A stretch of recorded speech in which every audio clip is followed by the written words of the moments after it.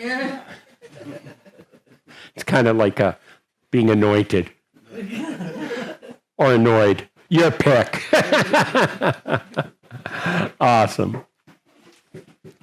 If people are going out for food and aren't familiar, definitely 17th Avenue right here or to your left when you come out. It has lots of food places. The mall, Westbrook Mall, has a food court. It's just on the other side of 17th Avenue. So there's some good options there. What time are we resuming? I didn't catch that. Was it 1 hour or 30 minutes? 1 hour. Okay, 1 hour. Yeah. Okay. So 3:15 my time. Okay, great. Thank you. Yeah, wow, that's right. Yeah, it's the time. I'll be honest, today's not so bad, but last night was rough. I'm usually in bed by like 9. Oh, yeah. I totally understand. I didn't even blink, Cynthia. Yeah, no, that's okay. I didn't say, where's Cynthia? I said, oh, Cynthia went to bed. Yeah, if I was going to last today, I needed to get to bed last night for sure. I understand. Yeah. No worries. All right, thank you. Yeah, of course. Yeah, exactly right. All right.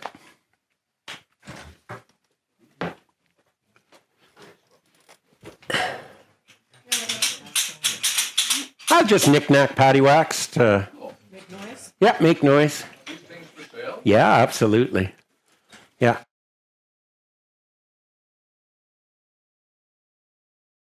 I don't want to say quality, but I guess I am. Level, yeah. It's a little bit like I was talking about yesterday or last night, a little bit around, I play a 2-ring drum, and it would be better to have a 3-ring drum. But what? Heard of the 3-ring, honestly. Yeah. For me, I've always had 2, but it makes sense, though. It makes totally good sense, yeah. You've got more holding power. And stuff. But I mean, the point is really just, I wouldn't buy the drum based on whether it had 3 rings. I would buy the drum on how does it sound? Does it fit you? Those are the 2 things, right? What's the height? And so 60 centimeters are these drums. They're all 60s. And that's a good size because you want it to sit. This one's even way more, but you want it to sit perfectly, just a tiny bit above your legs. Yeah. After that, it's a little bit more of budget, right? So, and these ones here, I have a magic list here actually. So.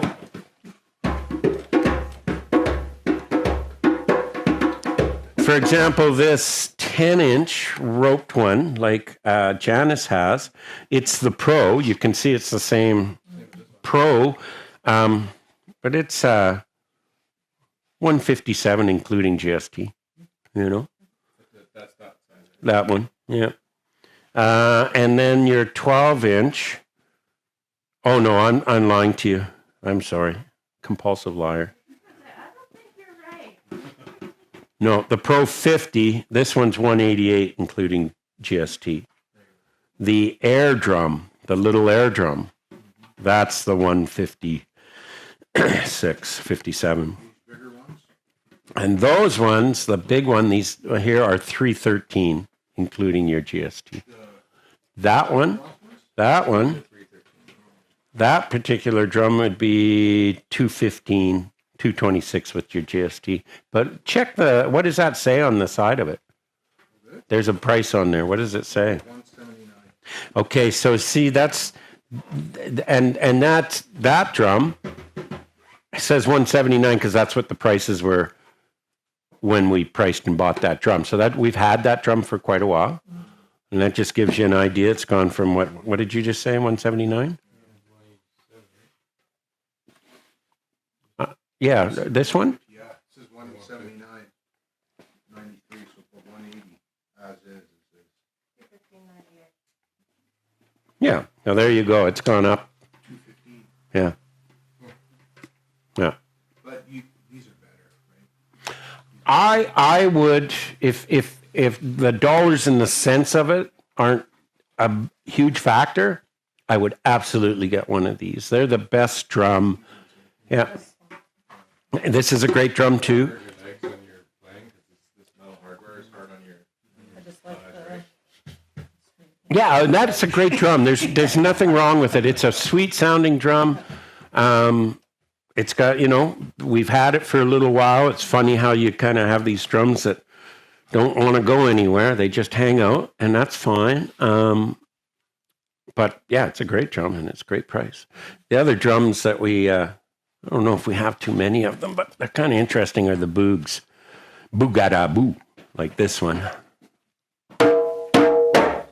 Yeah. This is from Senegal. Right? And that's their variation on the ashiko is this. And it's often played with a stick called sabar drumming. It's kind of like a sabar drum, but it's not quite. It's a boogadaboo. But it's essentially very similar to a djembe, really. But this has cowhide on it. So that opens up the door to play with mallets. That's the one thing if you have these drums with goat skin on them. And wow.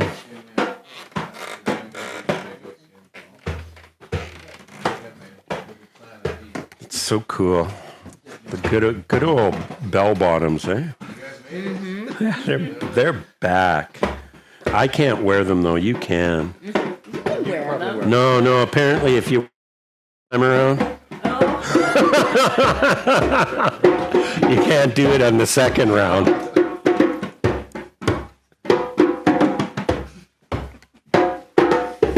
So that for me is big round watermelon. Big round watermelon. Right in there. Need some fill. That's what this is all about. Filling the spaces. Yes. Do I have to lift it up because it has a hole? No, you don't have to. So is this for the younger kids? Like, Oh yeah. yeah, like, Yeah, that's the cat. Yeah.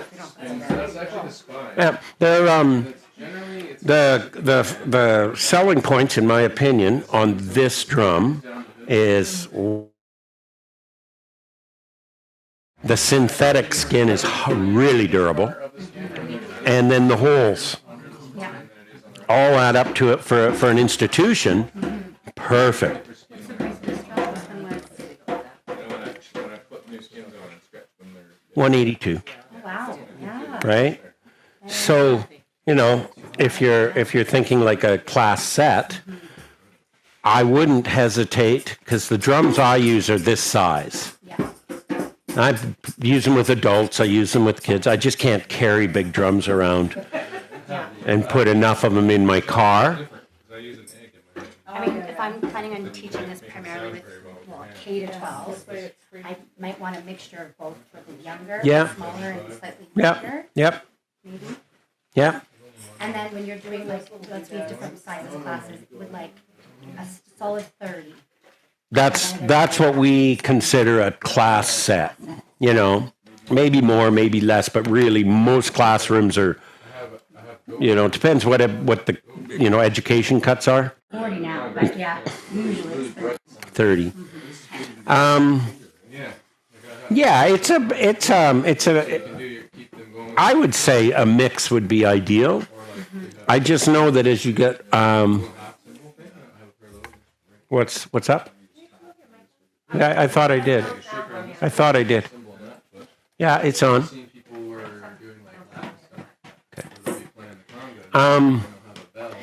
Yeah, I would. The only thing I know is you got big drums and small drums, and you're going to have people that are squabbling because they want the big one, but now they're all taken, and I didn't. And little Johnny got it all last time.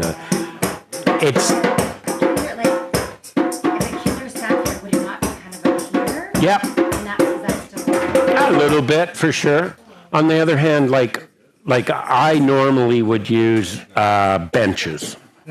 Oh, so they're all kind of lower. They're all lower. So then it works. But you're right. If they have little chairs and that drum, It's going to be tall. So, yeah, I think it's really a question when I say, well, you split it and then you have different sizes and kids are squabbling. Well, that's me. And that's me coming into a school. You're the teacher there, right? You get what you get and you don't get upset. Yeah. So you have a lot more ways to mitigate that issue, right? And just before we get through, so if let's say we're to order a set, how long does it take till it comes in? Probably a couple of weeks. Couple weeks? Yeah. Probably not even. Do you know what his inventories are? Usually it's about 7 days from when Yeah. And we'll drop ship them right to your door. Okay. Yeah. Unless you don't get deliveries of any kind there. Well, Monday to Friday, 8 to 4 we do. Okay, then you're good. You're good. Yeah, absolutely. In fact, any of these drums can be drop shipped to your door. Yeah, it's really nice. Does it hurt them when they land at all? Or? It does. They bounce. As long as they bounce. But we always call you and say, be there. So you catch it, right? Yeah. Warranty's void if you don't catch it. They don't come with a bag, but there are bags available. I might have a bag here, and I can always check, and you would want a bag. And then you can make those decisions because the bag that you would get is like this. So they're pretty sweet. They're well padded. I love this feature of having a backpack. So your drum is on your back. Your hands are free to open doors. Protect you when you fall on your face. All of those things. Or maybe that's just me. What's that? No, if I fall backwards, it's all good. I'm just going to bounce off the drum. But so where I'm going with this is it's pretty utilitarian in many different ways. However, having said that, I don't know what they're worth now. And back in the day, I think they were like $80 or $90. But having said that, I know for many, many years, I just went and got a hockey bag. And it does work great. And then I went and bought a camping mat that you sleep on, the closed cell. And I just lined the hockey bag. That gave me my foam and protection and blah, blah, blah. So there are alternatives, of course. But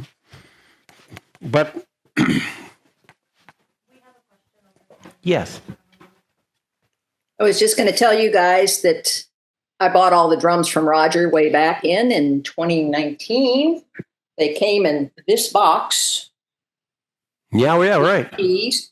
And what we did is we cut handles in the side of this box, and it has traveled schools, buildings. Oh, that's great. Sturdy. And the box is held up. It's gone, and I can pack 8 of them in my van in their boxes. Perfect. And they go in just awesome, Jill. Thank you. And it came straight to the door. Like you said, it was just delivered right to me. Now, there went one. Perfect. Very sturdy. Perfect. Well, there you go. There's another alternative. Yeah, absolutely. And they're good boxes. I think that's what you're really paying for. The drum's $12, but the box $120. So yeah, by all means, This one? No. Use this one.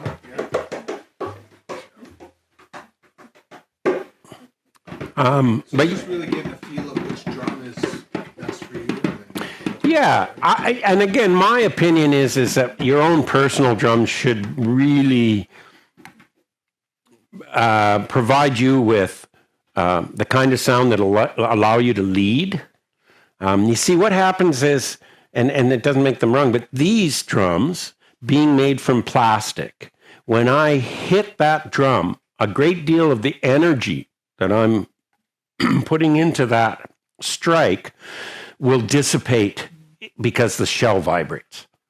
So if Steve and I are jamming and I'm on that drum, Steve's always going to be way louder and he's going to be playing longer because it's not as tiring. And it just has a presence that you can't get out of that. And that's because of the wood. And if you see real traditional djembes that are $800, $900 made from lenke wood and these super exotic hardwoods, and you're paying for it because of the type of wood and the size of the drum. They're usually more like this. But oh my God, you play them and you get it right away. You hit it and 100% of the sound is coming out of that drum. It's not going anywhere because the wood is so hard and it's so, and then your skins make a difference, right? Whether you have we were even just saying, Steve was saying, this is like an African goat skin more. It's a little thicker. It's just a little different. And then you have the cow skin for sure. That's normally on the dunes. No, I was just, this drum. So this drum has a skin that, again, it's not that it's terrible, but it's not going to give you the same resonance because look how thin it is. And the African skins seem to be a little bigger. Well, that's great. That's not really germane to us. Like we need a reasonable quality with the work we're doing, our skill level, everything. If you start to perform with the band that's, doing the tour of the States, you might want to up it if you're playing as a professional djembe player. But these drums, in my opinion, are good value and great quality. Can I also just add that if you're building a set, one of the things that was done during the pandemic was people wanted to get more into the synthetic heads because you can actually disinfect them. Oh, okay. That's a good point. And Yeah. they're okay out in the rain too. And they're okay. Like it's not suggested. But Yeah. if you got caught in the rain with one, it's not going to be a showstopper. Where you go with a wood one and a goat skin, it's going to be a problem. It's a showstopper. And if you're like me, I like to drum in the shower, so I live on Vancouver Island, so it never rains there. No, never. Never. Okay. Yeah, and we can continue to talk more about drums as the weekend goes on. And yes, all of these drums are available if you decide that you want to buy one. Absolutely. Well, okay, maybe not all of them. This was my very first drum, and I bought it from a guy from Senegal named David Chow. And he was quite a character, but I paid $700 for this drum back in the day. So they've come down quite a bit for the most part. All right, we better get started. All right, we've done, and we've gone over our tones, our different letters, our different notes on our drum. We've done gundun, we've done godo, and we've done pata. We did our first drum word, gundo. Then we learned the break, chocolate milk.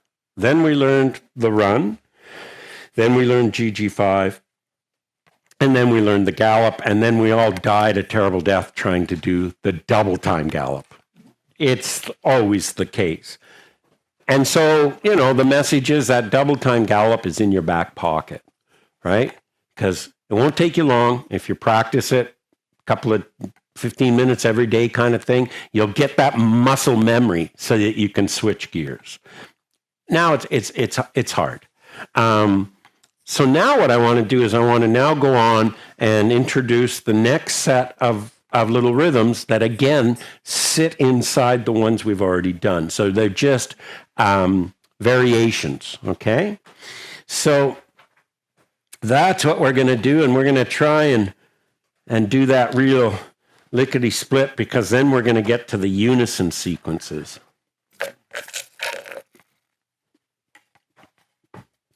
If you've done the slow gallop, and you've done the fast gallop, thank you very much. Are you a spy? Then you do the super gallop, and you can see it at the page 35. It's not important for you to see it, but if you want to see it. And it's coming off of the gallop. So it's going to go like this. I like to drum. Listen to me. I like to drum. Listen to me. I like to drum. Listen to me. I like to drum. Listen to me, I like to drum. Listen to me, I like to drum. Listen to me, I like to drum. Listen to me, I like to drum. Listen to me, I like to drum. Listen to me, I like to drum. Or boom. 1, 2, 3. 1, 2, 3, 4, 5. 1, 2, 3. 1, 2, 3, 4, 5. 1, 2, 3. 1, 2, 3, 4, 5. Nice.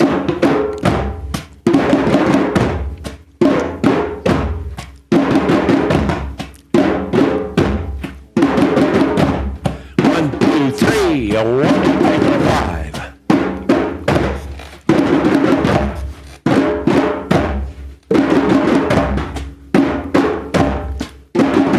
And you can hear the gallop all the way through it, right?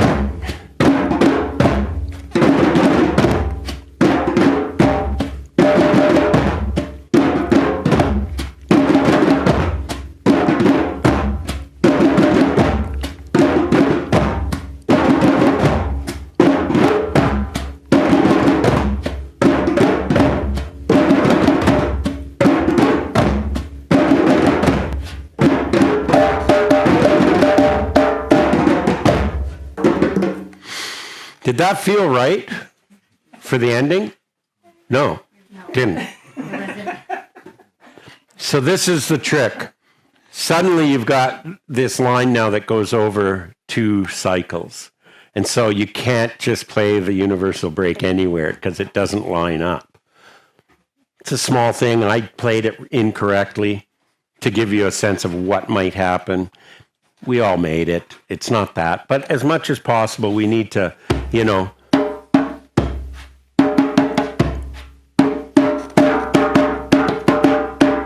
and hit that on the second half of the phrase, okay?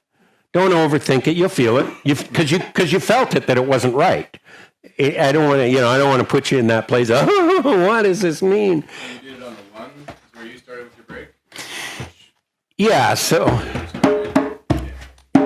da da da da da da da da. Yeah, so it's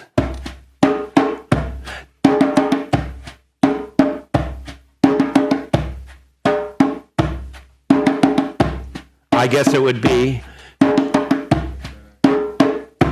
da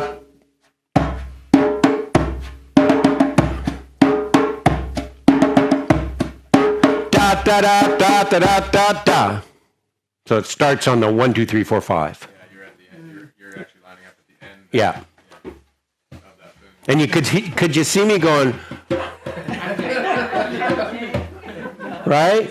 It's because I just do it. I haven't really had to really, where does it come? Because I just kind of been doing it for so long. And again, Bikram, like you were saying, suddenly I'm in my head trying to count it out. And I'm not that musician. I just demonstrated I can. But you saw the pain, right? That was going on. So it's there. But eventually you'll just get to know it. All right, let's just try and start that all together. Everything good out there in Zoom land? Awesome. Okay, we're all going to start that together. This is called the Super Gallop. Boom! 1, 2, 3.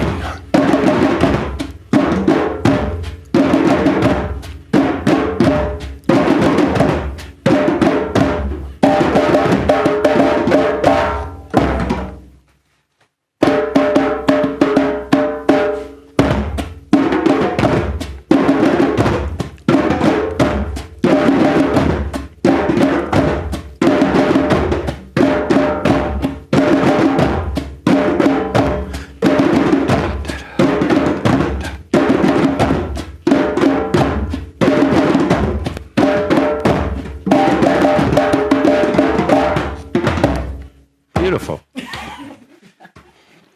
I gotta do it my way. No way at all. I like you, Elizabeth. You're just a little rebel. It's all right.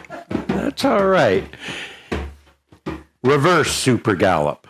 It's obvious, isn't it? If you're going to super gallop, you better have a reverse super gallop. And all I'm doing is reversing the whole phrase. So then it goes boom. It's going to go, hey, listen to me, I'm drumming. Hey, listen to me, I'm drumming. Boom. 1, 2, 3, 4, 5.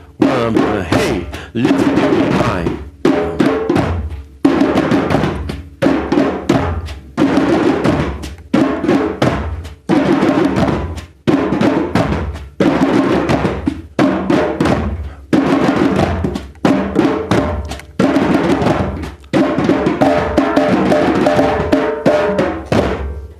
Nice, nice. Only the difference is we're just flipping them on their end. But we start to get something that's really sweet because let's take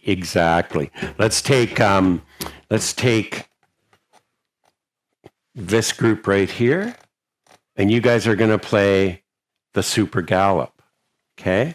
And then we're going to play the reverse super gallop. I know, right? Like, whoa.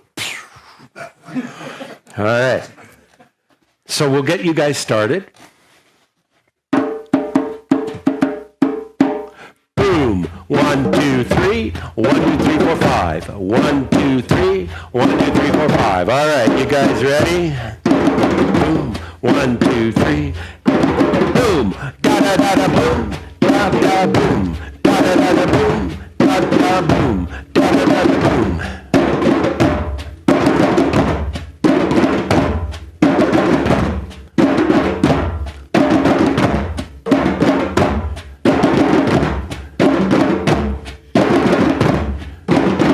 So you're playing on our side.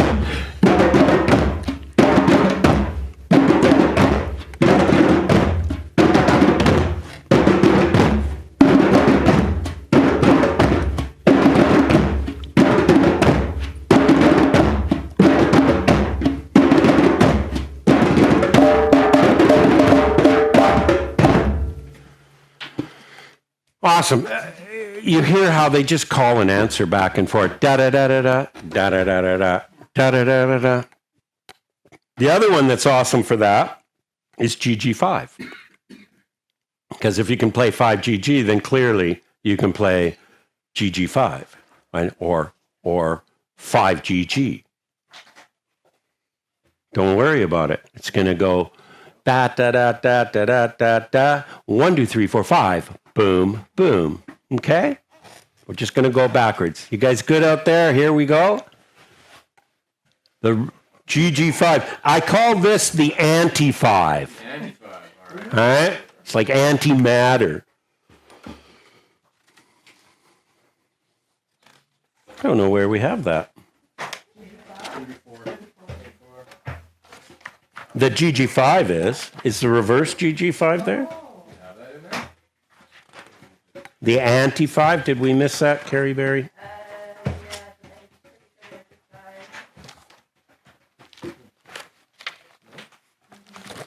It might. Page 74. Like, come on, you guys. Yeah, there it is. Part of the brilliance that the publisher and editor did, wink, wink.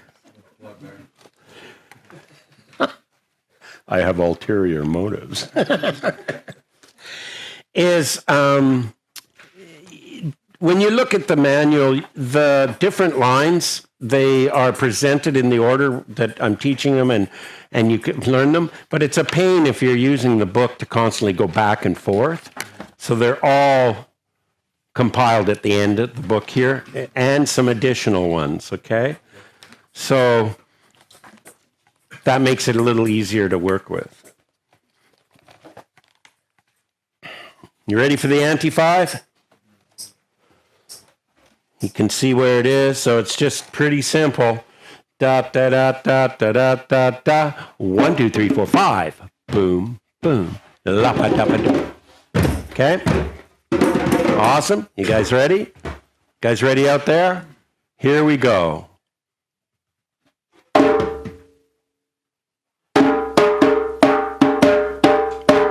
da da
missed it by that much. Always makes me think of Wile E. Coyote. And he slides off the edge of the cliff and goes, ah! Hangs on there. He always seems to be alive the next time. Yeah. Yeah. Now the world is okay. Wile E. didn't die. Shall we then try the two? And you guys can just, in Zoomland, just try and work back and forth between the two lines, the anti-5 and the GG5, just so you can get a feel, because you kind of have to be lined up on, I lose when I'm playing it. I can lose where the other people are. Where's the one, right? And so, yeah, it's a little bit of a challenge. So you guys could just practice doing both of them and making sure you're coming in at the right time. But for us here, let's do this. 1, 2, 3, 4. 1, 2, 3, 4. That makes 8. That's everybody. That's great. We're a team. You guys are going to play GG5. We're going to play the anti-5. Okay? I know you're wondering, is there an Uncle 5? It's going to be seriously long. The day just keeps getting longer and longer and longer. Here we go. We're going to start with the GG5 first, and then we'll come in on the anti-5, okay? What are you guys over there? Beautiful. Just checking. You always want to ask these questions before the rocket takes off. Here we go. Going to start you guys first.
Right, that's what I'm talking about. Coming to a town near you. Gonna rip it up in Trochu, man. Gonna go rent Harleys and have our djembes hanging on our backs. Come into Trochu and say Keitha sent us. Sorry again, just reading. Like, so the GG5, the last 7, what size? We're not doing that, no, we're not. That's that renegade slap. We could, but it just gets on. That's that little boom, boom, da da da da da, pop, boom, boom, da da. So that 7 is just that upbeat, you know. Again, I don't use it a lot because I'm not generally in a crowd long enough, and I want to make it super highly successful. So it kind of dropped out. It was always there, but then I realized that there was a bit of a struggle at times with it, so I just dropped it out. But Not to say you can't use it. no, absolutely not. All right. This is good. There's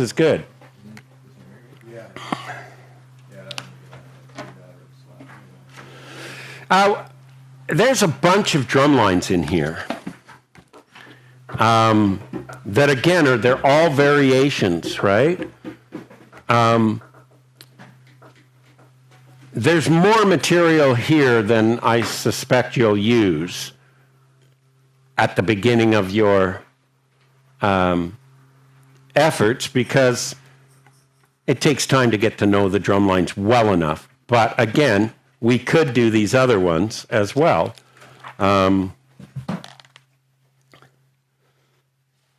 they're just like GG3.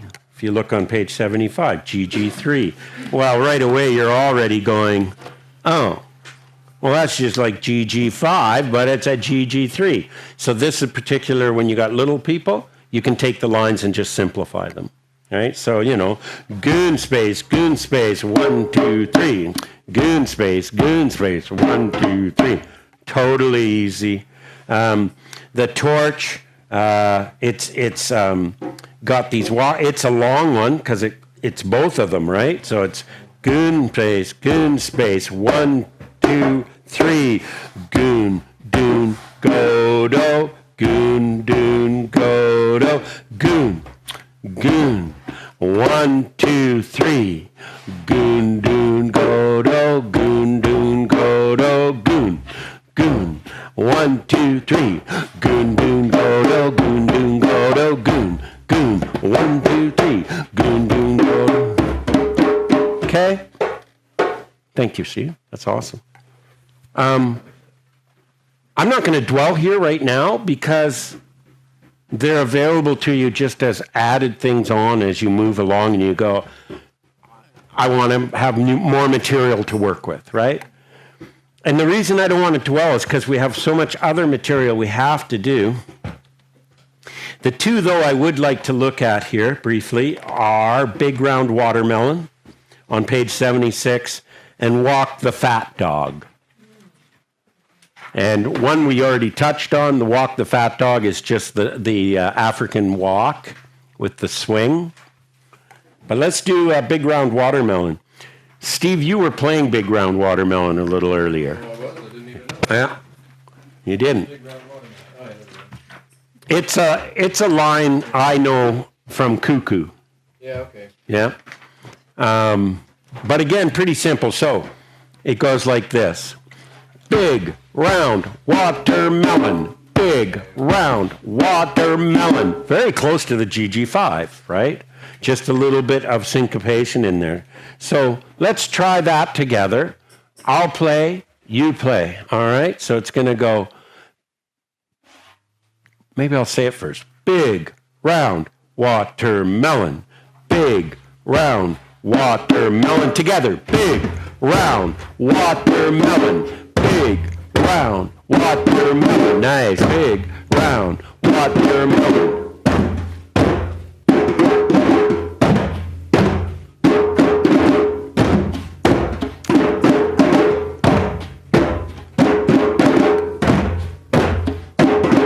You keep that going.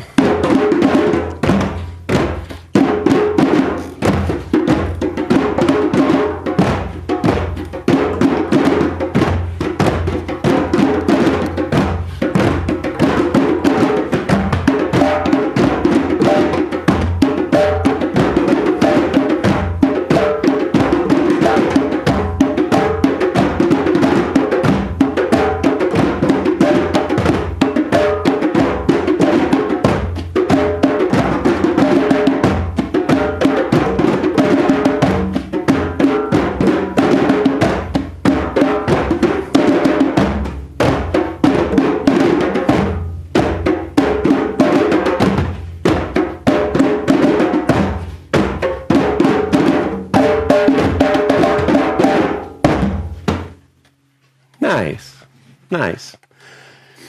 Again, I'm going to emphasize, and we're going to go back after this and have a look, but they all work together, right? So you could do Big Round Watermelon because it's accessible to us at this point in our skill set, because I watched you and everybody, okay, that was baby food, right? Big Round Watermelon, I got it. And you could combine that with the run, the walk, right? So if you're giving a group, you could use literally the simplest lines to ensure everybody's feeling successful and comfortable. But then you can just keep on adding it. One of the two lines that I really love is GG5 in the Super Gallop. So let's play that. We'll stay. We'll do Roomba Toomba first, and then we'll go back and do that.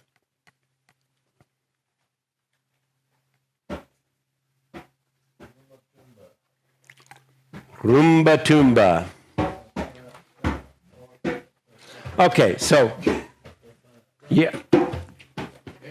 This is that gallop with the swing, right? And you could use as your onomatopoeia or your, what do you call it? I think it's,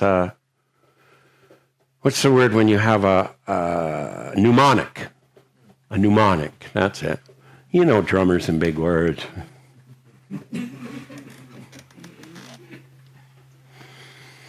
It's going to go like this.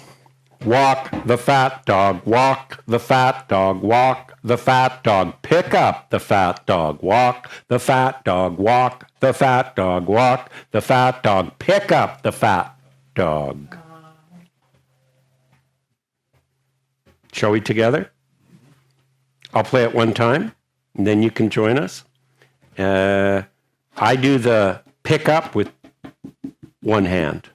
I do walk the fat dog, walk the fat dog, walk the fat dog, pick up the fat dog. So let's just do that end piece, okay? So it's going to be, I'll do it, you do it. Pick up the fat. Pick up the fat. Beautiful. Pick up the fat. Pick up the fat. Make sure you're saying it, either in your head or out loud. That feels all right, though. I think you guys got this thing, right? Pick up the fat dog. Let's do it from the beginning. Together. Ready. And pick. Let's start at the beginning, but we'll do the ending. I am a master of the double message.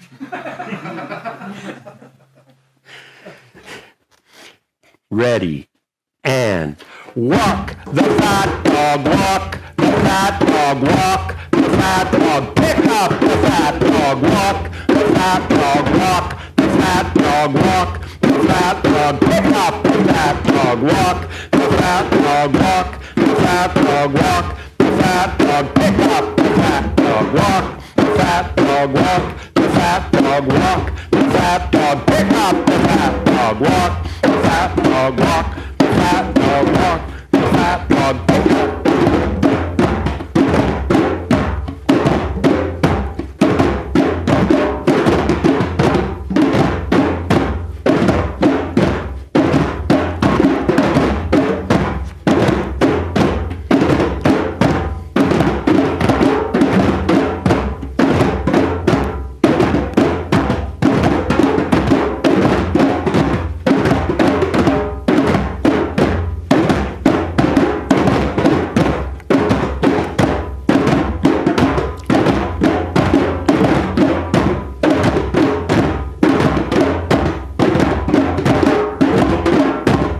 So I'm just using my left hand.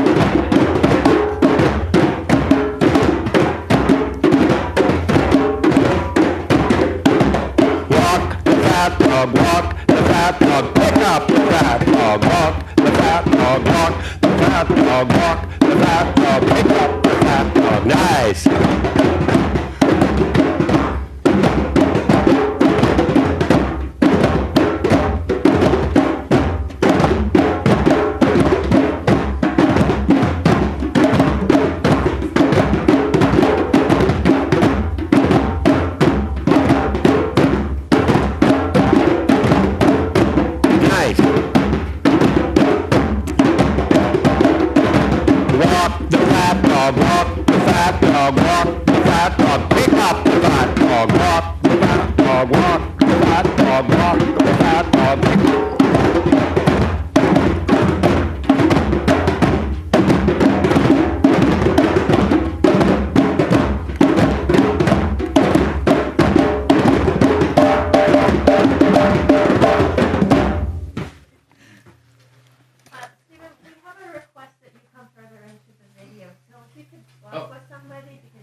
Yeah, sure.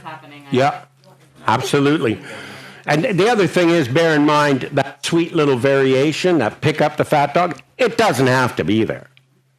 I mean, we'll learn it, we'll practice it, but don't let it stop you if you've got a group and you say, well, let's do, you see how sometimes it's called Roomba Toomba there on the side?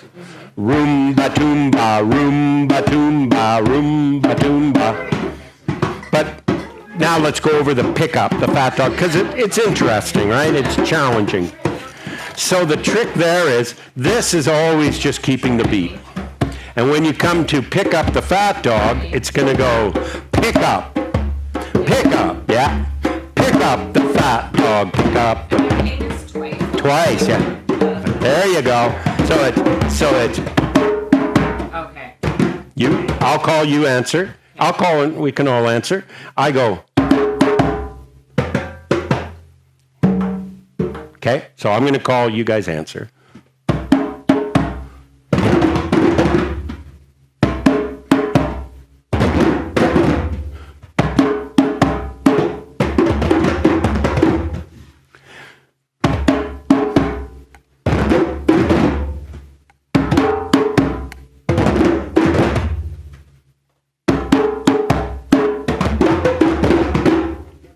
Pick up the fat dog.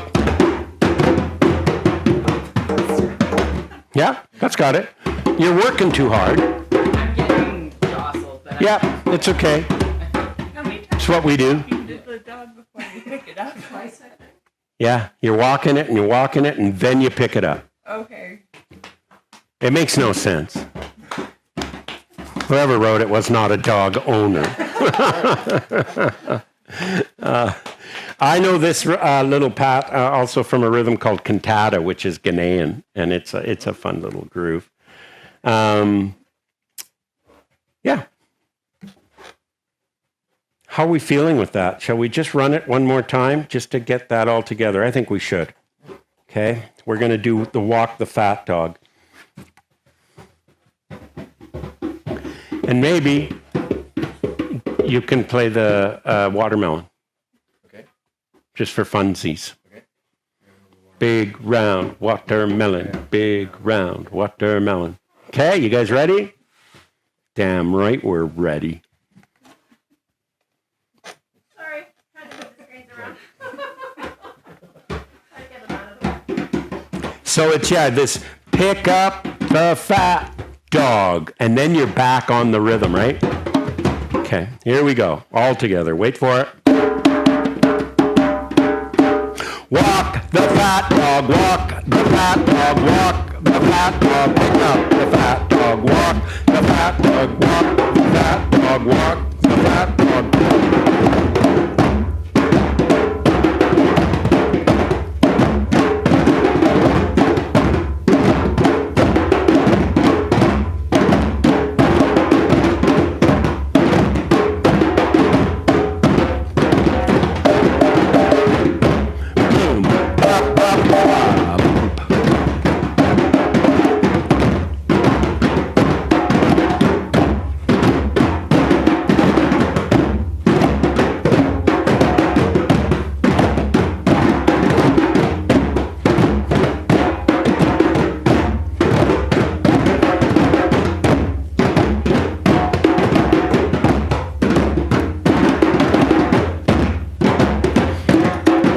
Keep it going.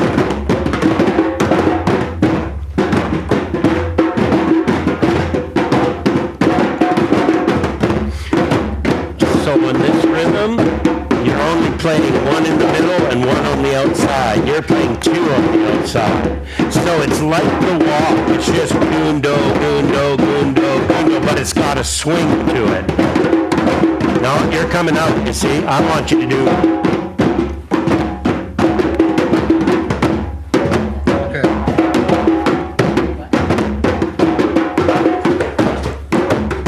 There you go.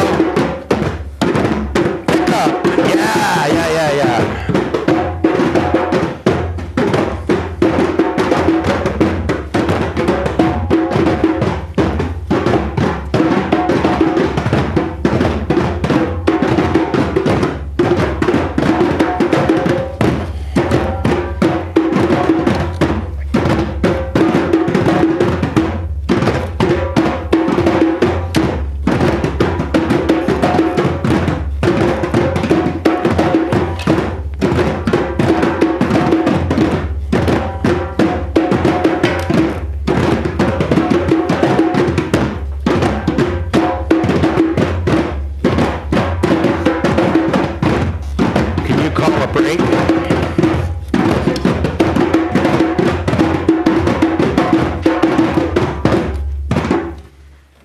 Beautiful.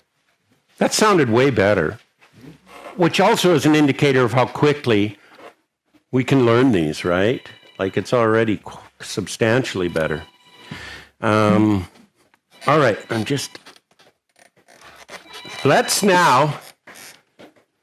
go back now and maybe we have time. Let's do it.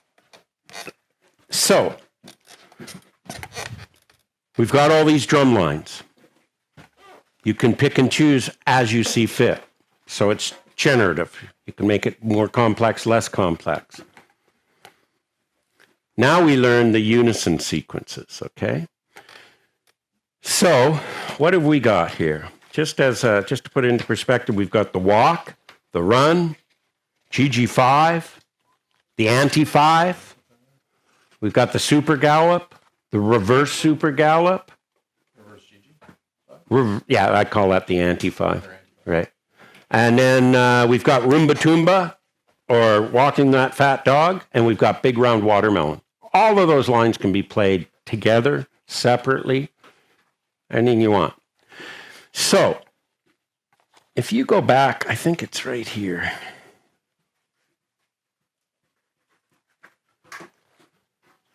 If you go to page 90,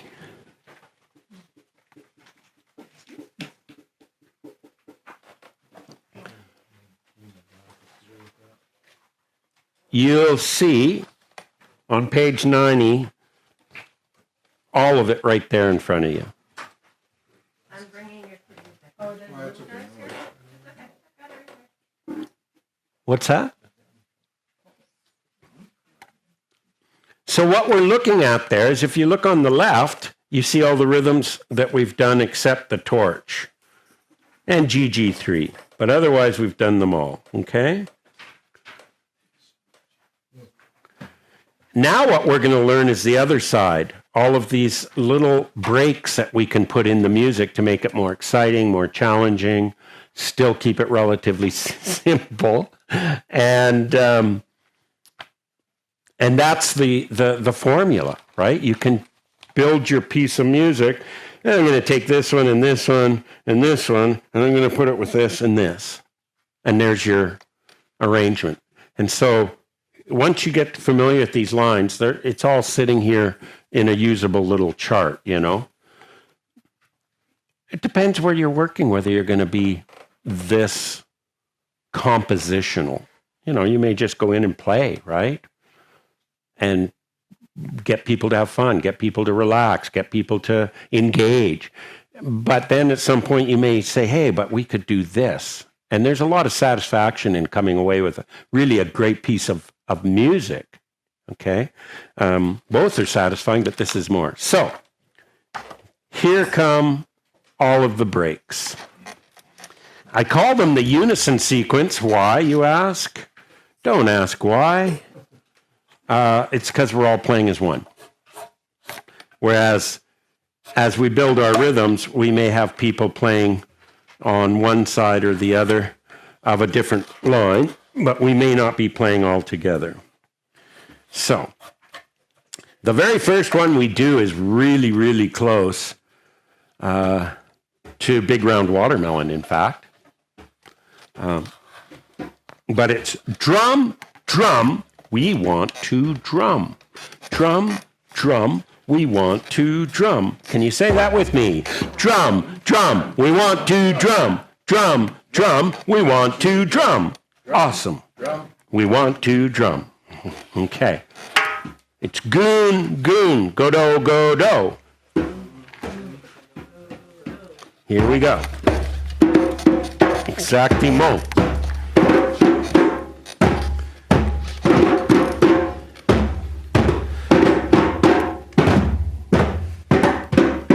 I'm going to play the universal break, or chocolate milk and potato chips. And you guys, please answer back 2 times. Drum, drum, I want to drum.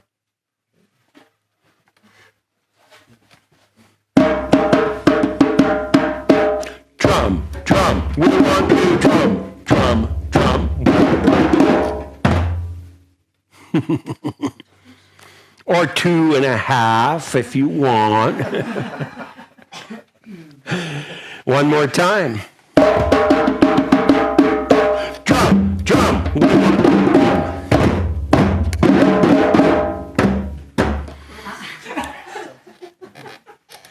Gave him a half. I did. Give them a half, and next thing they'll take a whole. Pick a drum line. Pick a drum line in your mind that you're going to play. See what I'm doing to you? What are you going to play, Janice? I don't know. Okay, that's all right. You could look through, or you could say, I don't know, just give me a line. I like it to do it this way because it forces us to familiarize ourselves with the name and the rhythm by having to make our own choice, right? Like you with a group would hand these out, probably. Yeah.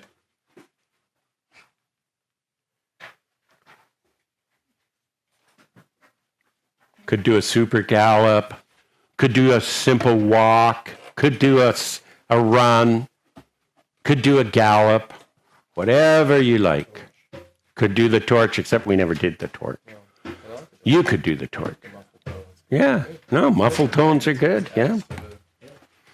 I think muffled tones are kind of those passive-aggressive sounds.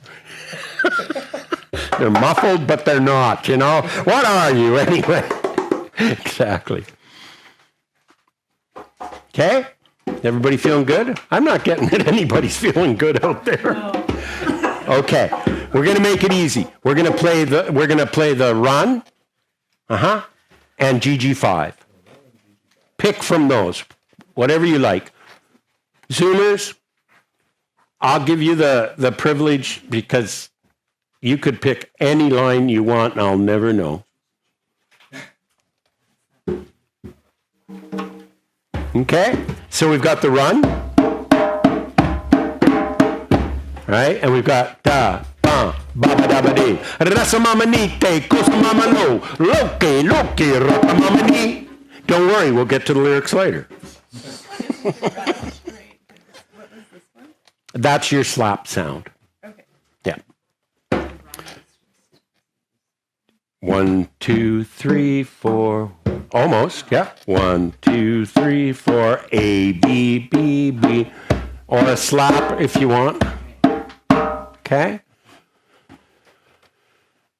I'm going to play chocolate milk. You're going to answer 2 times. Drum, drum, we want to drum. And then we're going to go back to whatever you were playing.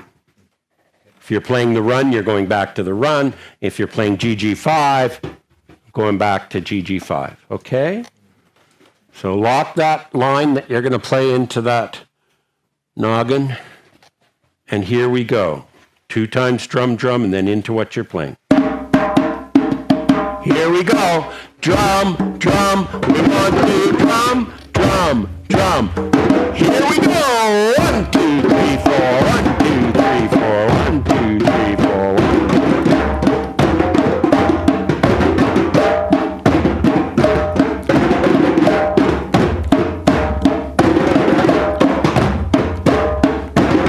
Here we go. You ready? 2 times drum, drum. We want to drum, drum, drum. And here we go. 1, 2, 3, 4. 1, 2, 3, 4. 1, 2, 3, 4.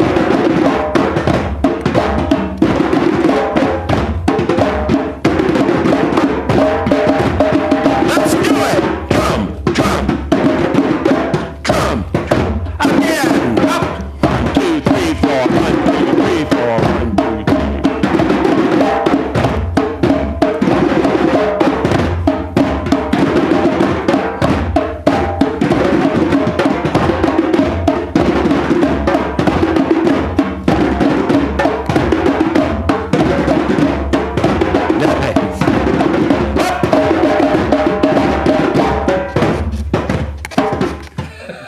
Oh, I was just not playing so I could hear you guys play. Sorry, that upset you, I could tell.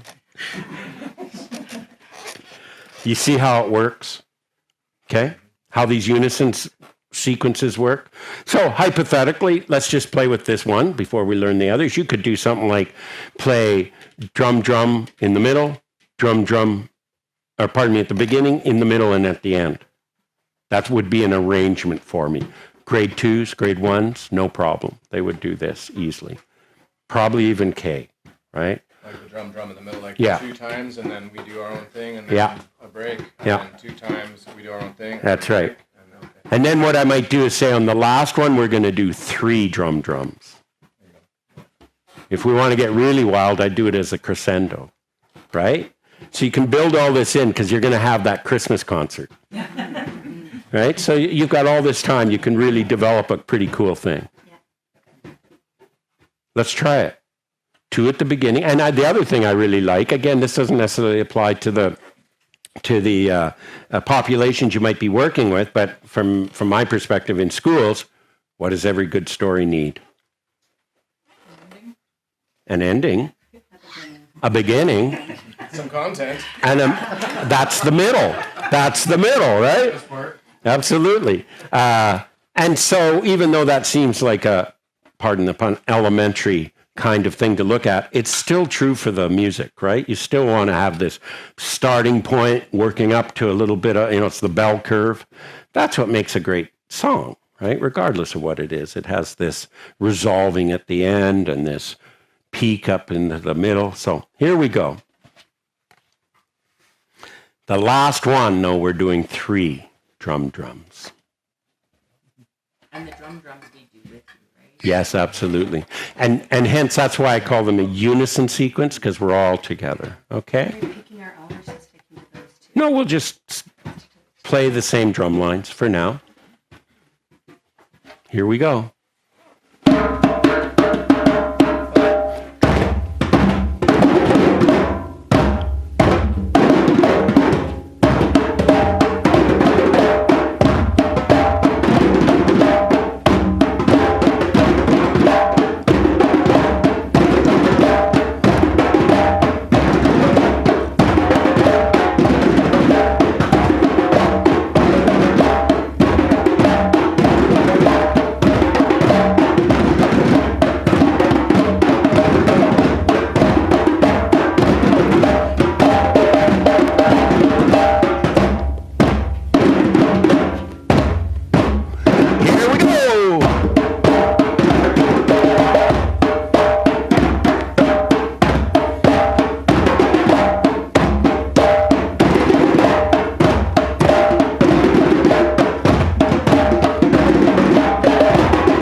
Nice. Big endings. Always a fave of big endings, right? Because last impressions are as important as first impressions, right? So actually, if I leave with a really good last impression, all the stuff in between gets forgotten. You can be a little rat bag all night long as you're polite when you leave. Next one. Keep the beat boom, boom, or boom, bam, your choice. It's going to go like this. Now, this one is the classic muted slap. This is the way I like to do this one. You wouldn't have to, but I'm going to suggest it. What are you up to over there? Messed up that book. Reading, focused on reading the letters. I just gotta close my eyes and just listen. Yeah, it's all right. We build them elastic and. Yeah, for sure. I am. I can't get distracted into the book. I'm better to listen and really close my eyes and think. And yes, you may. Absolutely. Or we can open the window. Or we can open the window and the door. Oh, yeah. Or we could close the door because they're coming in the window. My dad used to say that every morning when I was a little tiny kid. He'd be standing in front of the mirror in his underwear shaving. And and the house would be freezing because that was their style. You know, we froze our bum off all night long because it was healthy for us. All that fresh air probably was. So we'd run down to the only room that was warm, and that was the bathroom. And there'd be my dad, and he'd go, "Close the door, they're coming in my windows." It's etched. I can't even stop it now. Lay your weak hand across the drum, your weak hand across the drum. This is letter C, if you will. Actually, we know the slap, so we've already learned letter C. I call this the poor man's slap, right? Because it's hard to spend the time. You've seen how hard that particular tone is. You're all going to become awesome slappers, which, by the way, given that most of our drums are from goats, often I will say that when we drum, we are slapping the goat. Okay? I just want to assure you, no goat's getting hurt. Goes like this. I go. 1, 2, 3. You go. 1, 2, 3. Yeah, nice, nice. So we're muting it with this hand, and we're playing with the other hand. I go. 1, 2, 3. You go. I go. 1, 2, 3. You go. I go. You go. I go. You go. I go. You go. Hear the difference between and? Okay? So we're just wanting to mute that skin. Keep the beat. Boom, boom. Keep the beat. Boom, boom. Keep the beat. Boom, boom. Keep the beat. Boom, boom. Keep the beat. Boom, boom. Keep the beat. Boom, boom. I'm going to give you chocolate milk and potato chips. You guys answer 2 times. Keep the beat. Boom, boom. Okie dokie. Here we go. I go. 2 times. Keep the beat. Boom, boom. Keep the beat. Boom, boom. If you want, you can throw in the... Again, I'm just pretty surface level here. It's all in the moves. No substance, just the moves. Yeah, see? Yeah. One more time. Keep the beat, boom, boom. Keep the beat, boom, boom. Nice. Let's play the gallop. And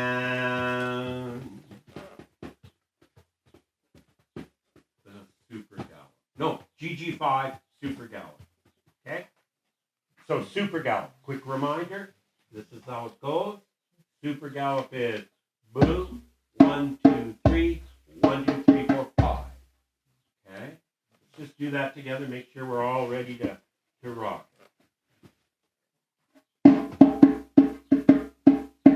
Boom, 1, 2, 3, 1, 2, 5. 1, 2, 1.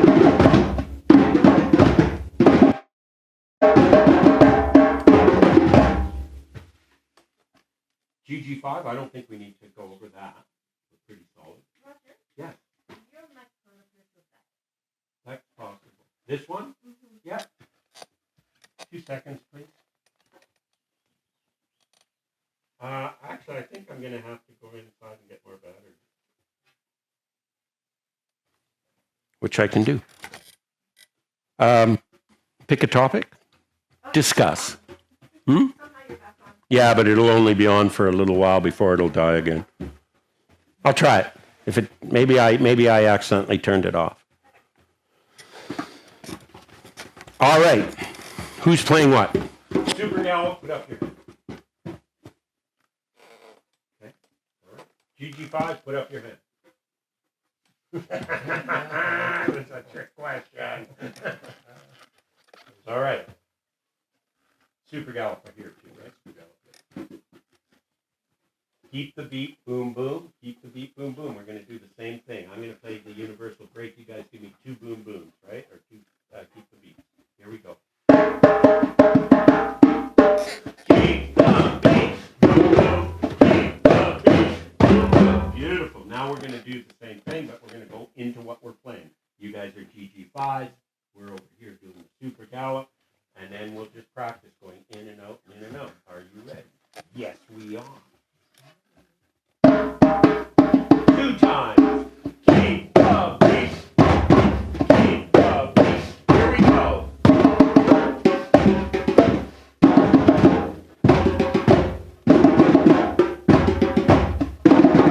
Super gallop.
Times.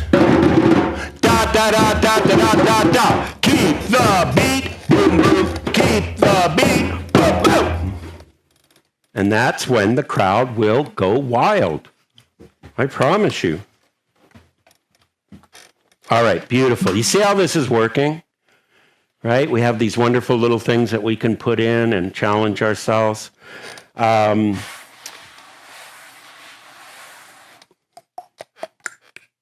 8 big beats. Let's do 8 big beats because they're just a ton of fun. 8 big beats. I always have fun depending on who I'm working with to tell them this is the most difficult thing we're going to do. This is so hard that it's rare that anybody gets it on their first time. This is so hard that rarely does anybody get it on their first time. I will play it one time for you. I scared myself a little bit. 1, 2, 3, 4, 5, 6, 7, 8. Psych! Psych! 8 big beats. Are you ready? Yes, we are. Wait for it. Oh, 1, 2, 3, 4, 5, 6, 7, 8. We're going to go into playing what we're playing, because that's what we do. We're going to play the same, GG5 and Super Gallop. Anytime I go choco milk and potato cheap, you guys answer with 8 big beats. And then we go back to what we're playing. Sound good? Okay. Wow. 1, 2, 3, 4, 5, 6, 7, 8.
Oh, yeah.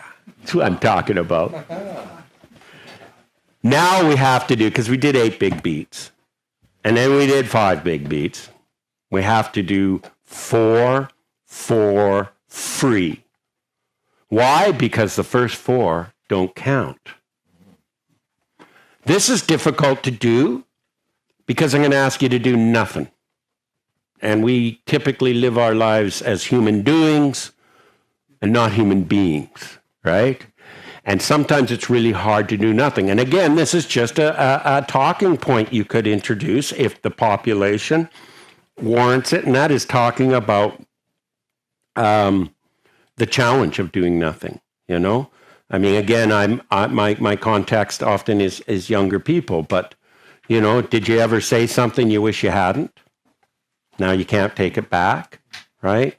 Did you, do something that you wish you'd never, done? These kinds of things that sometimes it's hard to do nothing. So this one's going to go like this. 1, 2, 3, 4, 5, 6, 7, 8. First 4 arrests. Super simple. Shall we try that? Of course we shall. First 4 arrests. That's correct. Yeah, they just are rests. Getting tired? Oh, yeah. Okay, well. Cold? No, cold. Oh, I heard cold too. Cold, yeah. How can somebody look so hot and be so cold? Just asking for a friend, all right? Well, the reason I mention it is it's a lot, right? It's a very subtle thing. I've only learned this. That's why I pulled back some of the material, because I do it all the time. It's not the same emotional labor as you guys are in learning mode the whole time. And I just came to understand because, sometimes on the Sunday, people are done by 2. It goes till 4:30, but they're going, it's been great. I got to get back. And they're just physically tired for all the drumming and all the learning, and it's okay, but I see a little bit in us. We're getting a little bit, right? And that's okay. That means I'm doing my job. All right. I gotta break you. Here comes 4 for free. Are you guys ready? 4 for free, one time only.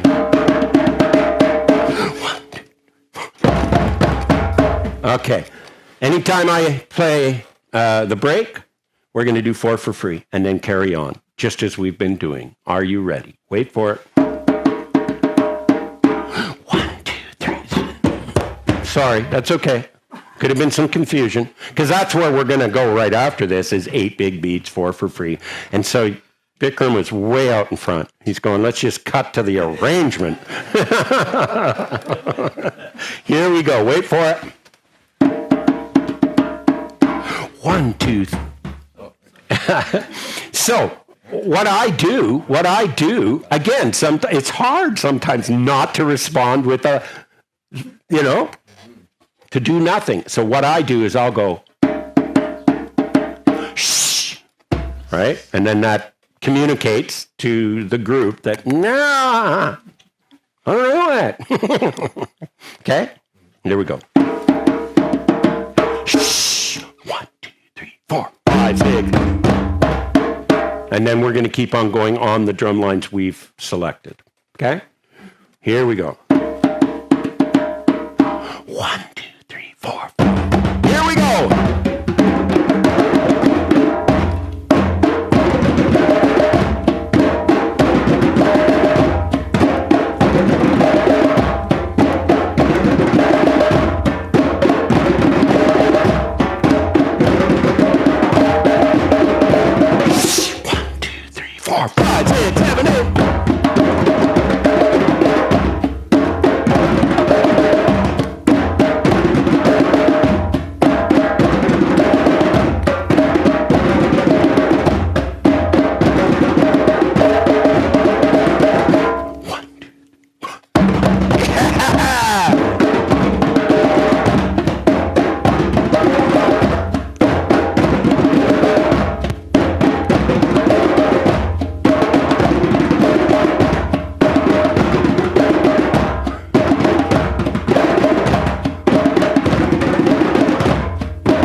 And that space really is amazing, the impact it has, right?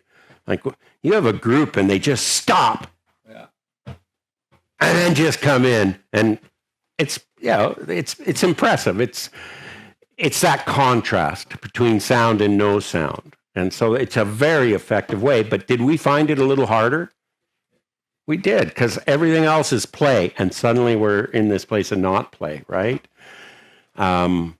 Okay. The other thing I just want you to hear, and maybe you're already hearing, do you see how GG5 and the Super Gallop talk? Listen to it. I'm going to ask my friend Steve, can you just play the Super Gallop, and I'll play the GG5? And listen to how they talk to each other. And there's some lines in all of these lines that we've done that are really nice together. They all work together, but some of them really have this little talk, talk, talk, talk, talk, talk, talk, talk, talk, talk, talk, like this. So this is one of them. Here we go.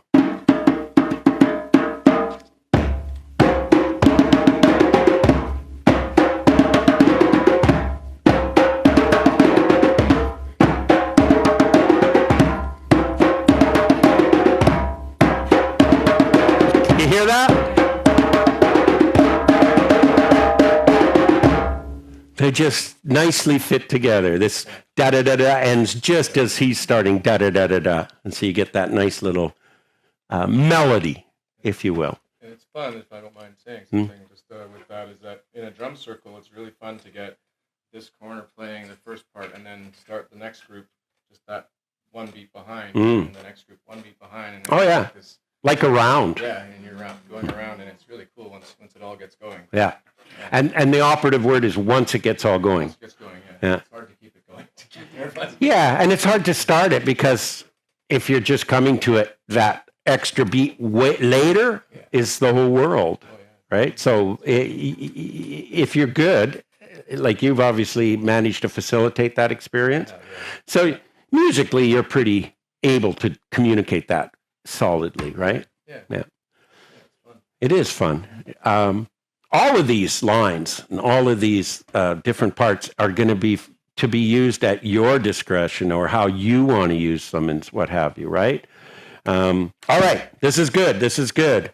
We did drum. We want to drum. We did keep the beat, boom, boom. Also, this keep the beat, boom, boom. That's a pattern called clave. Clave is also an instrument. They're the two little sticks that are played in Latin style of music. And for us, they were the two little sticks that we grumbled about because we were the last one into music class in grade 2. And you got the rhythm sticks again. For them, it's the key to the whole groove. It's the key to the whole band is that clave because everything else is built from it. And I think, anybody speak Spanish here? I think clave means key. I think so. Key in Spanish. And so it's the key to the groove. And there's 3/2 claves and then 2/3 claves, rumba claves, all kinds of claves. They're just patterns, okay? So just good for you to know that there's some depth behind that particular line. This keep the beat, boom, boom, that you're playing. All right. Let's do play together. Play together. Play together. Play together. Awesome.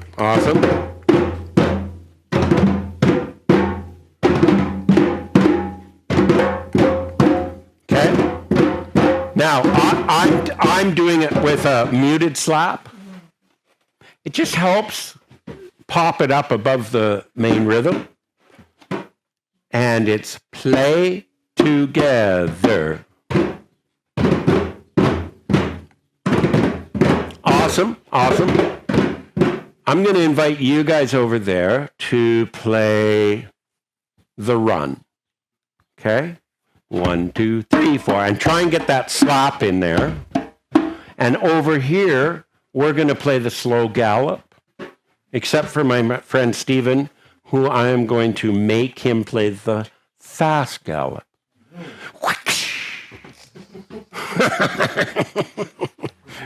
Run, white boy, run.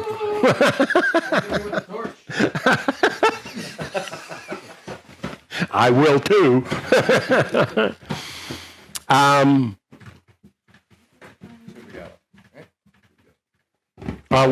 You're just doing double time gallop.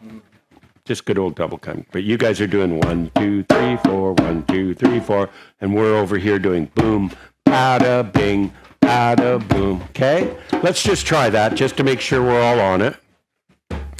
Over here.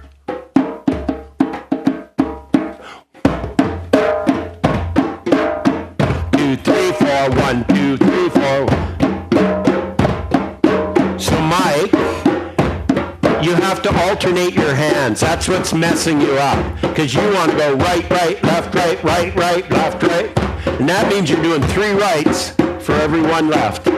Okay, so make sure you go right, left. Okay? Yeah. Aha. You feel how you want to do. It's normal. It's because it's your dominant hand, right?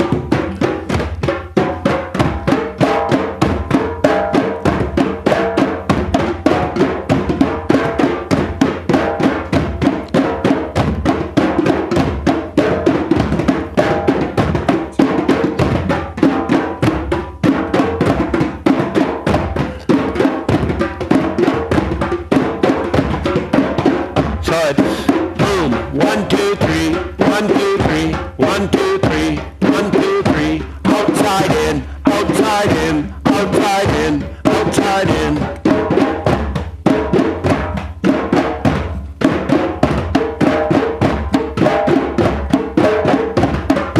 One, two, three, four, 1, 2, 3, 4, 1, 2.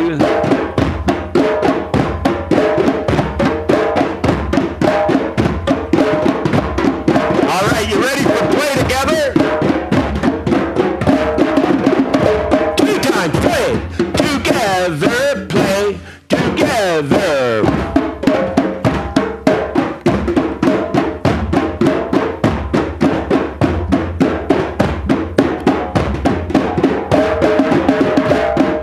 Play together, play together. 1, 2.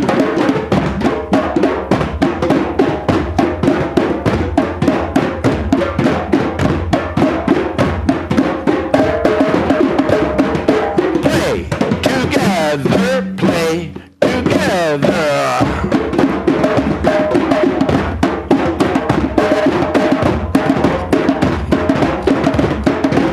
Ready? Double time.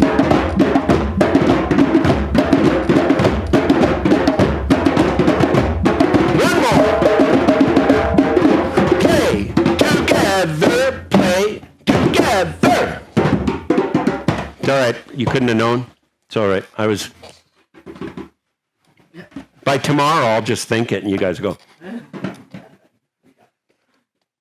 That one's a little tricky, even though it's so simple, right? Play, because it comes in so fast. Play together, right? Awesome. Questions, thoughts, concerns? Very clever. Very, very clever, Mike. You just said, okay, fine, I'll do the gallop. Because the gallop has 2 on my right hand, and that's where I'm at home. I went, okay. But I like it for a number of reasons, because it's adapting, right? Right? You were struggling with, and I see it, I see it in all over the place when we first learned that line, and it's your dominant hand, right? It just says, look, I can handle this left hand. Why don't you just take a snooze, Just take a snooze. I got it. It's normal, but it's going to do a lot in terms of making us more ambidextrous and more balanced and all of that. So keep practicing that, and eventually it won't even be an issue. But good for you. You said, well, I'll just do the gallop because it has the 2 right there. Very clever. So when you're working with kids, do you find that they tend to hijack the rhythm and try and go faster? Like, how do you, we're all keeping the same beat, but I find that when I try rhythm stuff, a couple of kids just get really excited, and then and they, like I say, you're hijacking the song, guys. Like, yeah. how do you do that? If they say it, it'll slow them down. Because 2 reasons. Eventually, you can't say it that fast. And it forces you to be true to the rhythmic nature of what you're playing in order to say it. You can't say, hey, listen to me drum. I am drumming. You have to stay with it or you can't say it. So that's what I would do. Like, I'm relentless when I'm in a school setting. Not so much with adults, if I'm doing corporate and again, you're going to have to adjust for your population. Some people will engage readily into the verbal aspect of it, but with the little kids, no way. You're saying it as you play it. And if I can't hear you, I'll yell, I can't hear you. Come on, So even amongst us, I think, in all fairness, that when I look around, I feel like some of us, when we're not hitting the rhythm, are also not saying it in our head. Okay? And okay, that's natural. I get that. Partially because we're getting overwhelmed, right? It's coming. We've just learned it. We're not clear. So we get overwhelmed. Now I'm going to throw in asking you to say something, right? And like I say, some people will say, hey, look, you want me to sing? I'll sing. You want me to drum? I'll drum. Well, I'm not doing both. It's not going to happen. I understand that. So that's just practicing it, but I'm pretty relentless about it. So that's your ticket, to control them. And you'll probably want something like this to let you be able to yell at them. What about if we switch our dominant hand? Does it matter? Not at all. Even better if you're comfortable on either side. Okay, because like this is my dominant hand, but this is my stronger hand. So it's Okay. like, I'm sort of ambidextrous. Yeah. So it's like if you like, I don't know. I find like I get confused trying to like. Sometimes it's like, oh, I'm using the wrong hand for Yeah. that, and it's like. No, you do that's why when I say goon doon, I don't, goon is your strong hand. I don't make reference to right or left. So in your case, whatever's working for you is the way to play it. It's the same with. Goons, right? They can both be goons. Absolutely. It's just whichever one you want. To go, right? 100%. 100%. So you want to just adapt it. And in fact, if you have somebody that you're working with and they're really challenged, like I'll see people do the gallop and they're having a hard time, but if I reverse it for them, boom, they're away. They were just trying to do it with their weaker hand. So yeah, whatever works. All right. Fantastic. Let's do the reverse super gallop.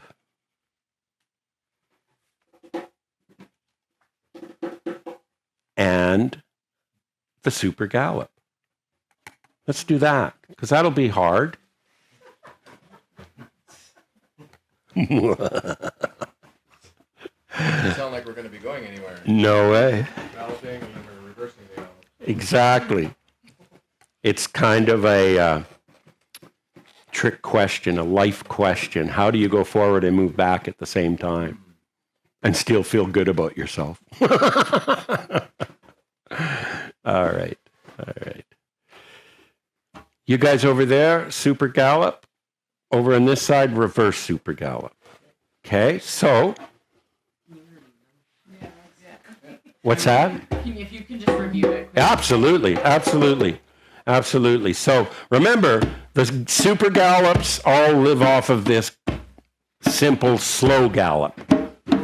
So it's always going to be boom, 1, 2, 3, 1, 2, 3, 4, 5, 1, 2, 3, 1, 2, 3, 4, 5, 1, 2, 3, 1, 2, 3, 4, 5, 1, 2, 3, 1, 2, 3, 4, 5, 1, 2, 3, 1, 2, 3, 4, 5, 1, 2, 3.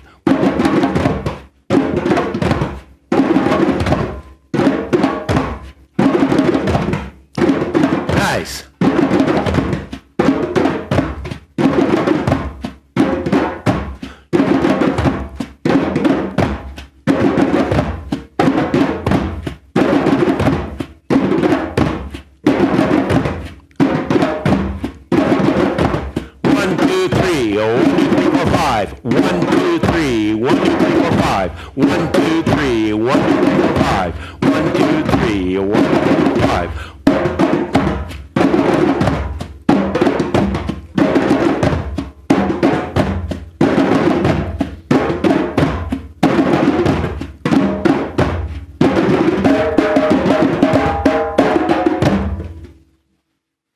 Nice, nice. You're working too hard, Chris. You're playing more notes than we need in certain places. I'm lazy, man. If there's extra notes, I'm sorry. It's above my pay grade, you know. Let's do the reverse super gallop. So again, we're going to come in at the boom, but immediately count the 5, right? Ba ba da ba ba da ba ba. Boom. 1, 2, 3, 4, 5. 1, 2, 3. Ba ba ba ba. 1, 2, 3. 1. Da da da da boom. Da da 1. Da da da da boom. Da da boom. Da da da da boom.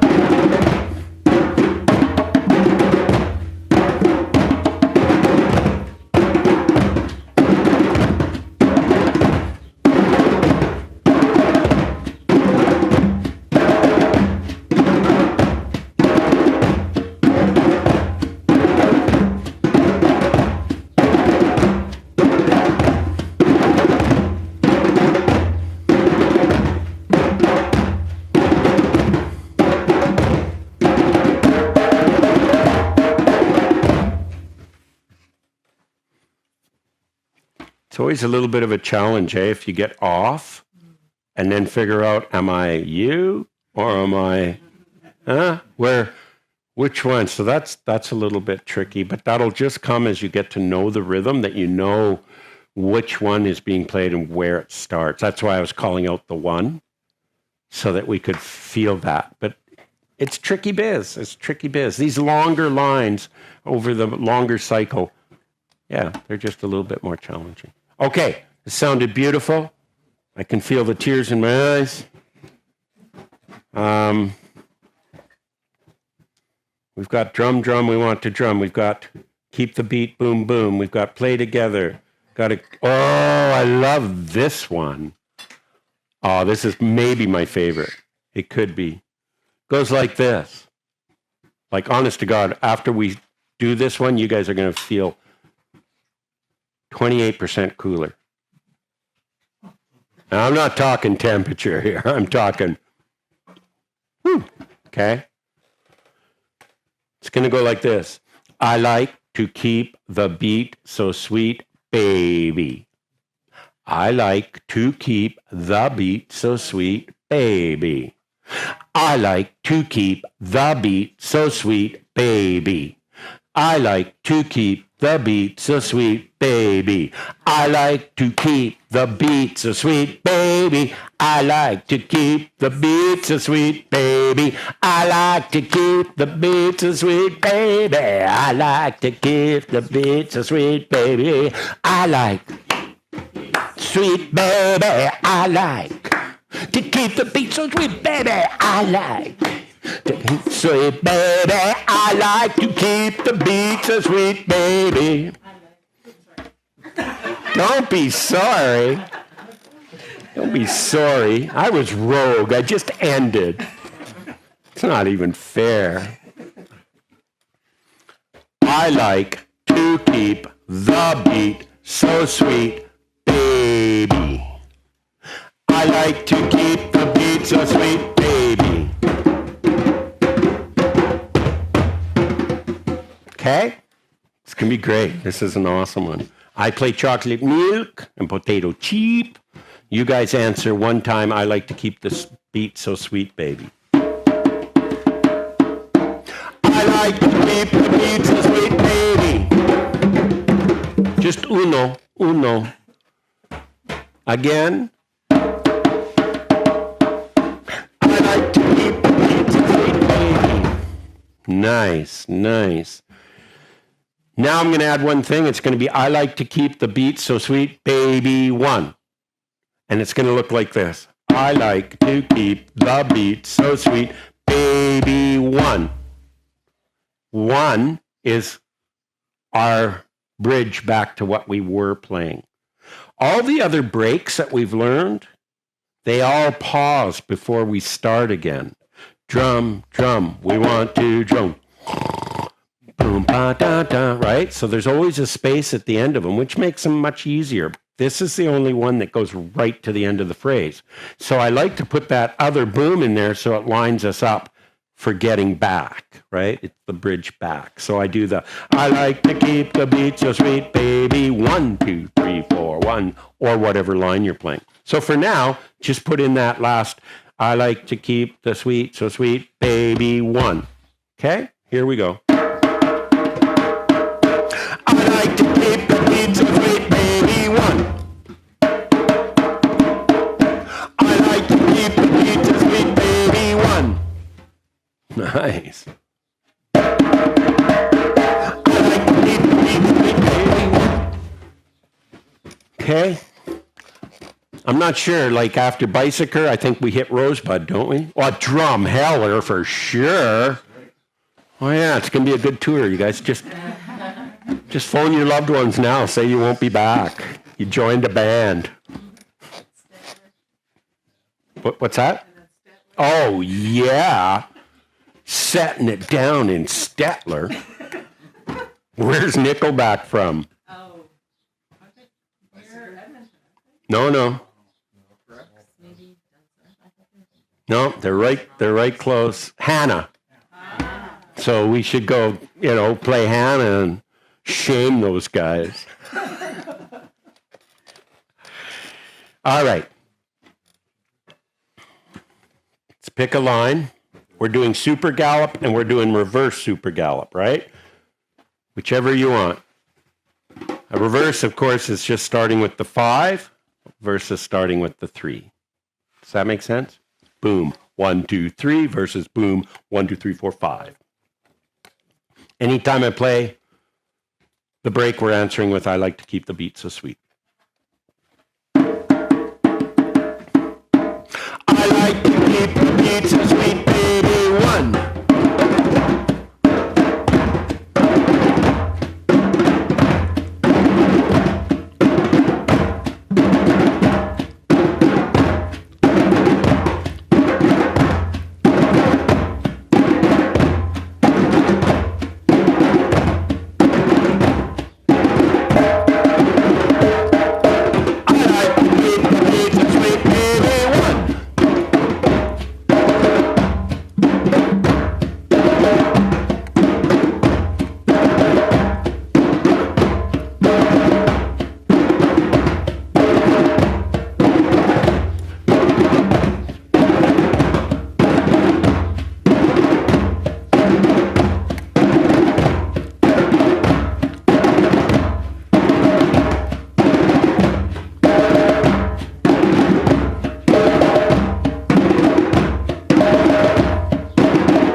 Beautiful. And I really do like it. Sometimes I will put them together because they're just so fun to play. I like to keep the beat so sweet, baby. I like to keep the beat so sweet, baby. I like to keep the beat so sweet, baby. 1. That's right. Then we can. Alan Parsons song. Hey, I like that. I like that. Alan Parsons. Whoa, we're going way back. Yeah. Shall we create a little piece now? How's everybody doing? You want a little break? A little stretch would be good. Little stretch? Yeah, I agree. sure. I agree. 3:16. We'll come back and we'll create a piece of music in demonstration. And then tomorrow, what I'm hoping, all things being equal, is that in the morning we'll break into groups and create a piece of your own, and then you'll come back and play it for us. Our Zoom friends, I'm hoping that we can have you guys connected to each other in a couple of breakout rooms, and you guys are going to create a piece of music, and then of the groups, one person is going to teach it to us as a group, okay? Just to give you a chance to work with the material and then have to share it, okay? So whoever's going to do the presenting will get all the glory, and, the other person will probably have done all the work. A little break, and then we return. It's 3:17. Let's take it back up at 3:30. 15 minutes or so.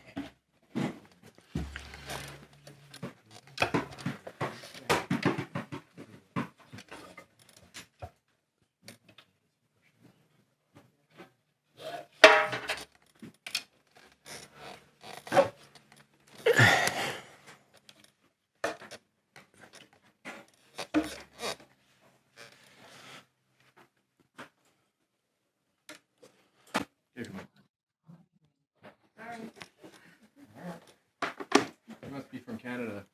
Yes. How'd you know? It might have been the story.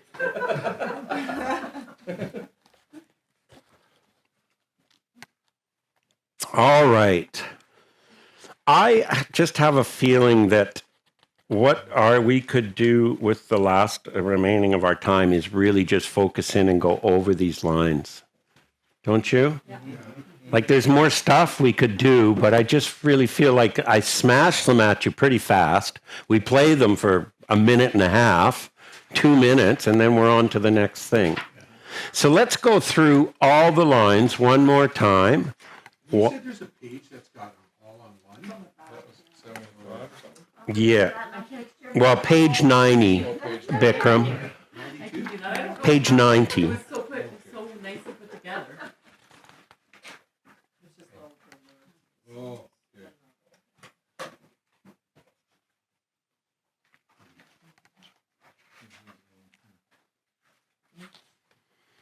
Yeah, they're just all listed right there on one side. And then on the other side, you can see those are the breaks on that thing. Just so it's right there. And so if you're sitting there thinking, what should I do? What should I do? These little rat burgers are needing something big and hard and fast to keep them in their place. All right, we're going to go. And what I'm going to do is I'm going to ask that each one of us, when we go to do a new line, I'm going to invite us one by one to lead it. What does that mean? Just doing the break. Bring us in. We play, do the break, we end. Okay? Because the more practice we get doing that break, the better. Yeah. And again, in the Zoom land, you guys could just be practicing that break at various places, but how do you guys feel in Zoom land? Should we go? I'm thinking we should go over all these drum lines. Yeah, we'll just follow along. Okay. I see some thumbs up, so I'm going to go for it. All right. We don't have that much time. It's 3:45 because we're drummers. We said we'd be here at 3:30, and that's okay. We play with time, man. That's what we do. Mushrooms and marijuana, man. Yeah.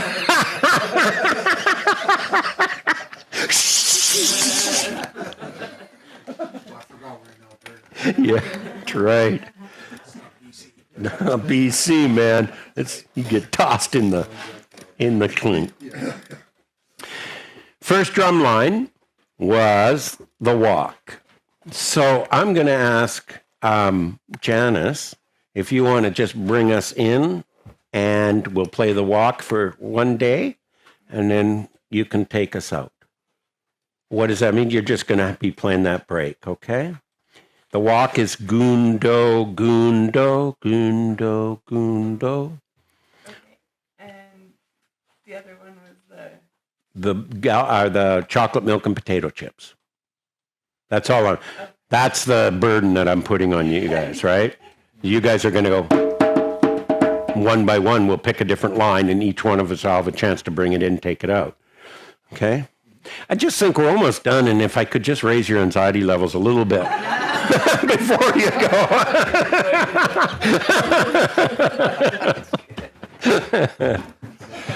All right, so this is my friend Janice, and she's going to show us the walk. no, I don't remember. The walk? Yeah, just this one. I don't really mean that you're going to totally teach us. We're going to play the walk. All you're doing is going, and then we play it, and then we take it out. Okay.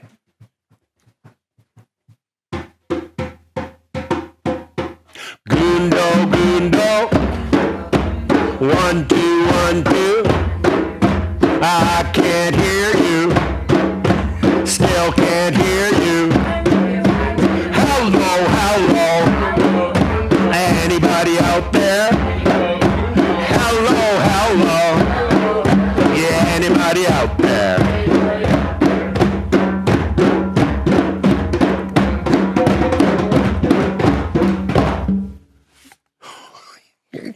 That's sneaky. That was good. That was good. Because you wasn't exactly the break, but we totally got it. And that's all that really matters. So awesome, Janice. Tricks. the run, if you would. Keitha. Goondog. Cue the break again at the end would be doing it again. Yes, absolutely. And the one at the end is harder to do because you're doing it over the beat. Right. The first one, you're just hanging out, looking good, right? Yeah. Or I do. I mean, that's... Don't want to make presumptions here. Okay.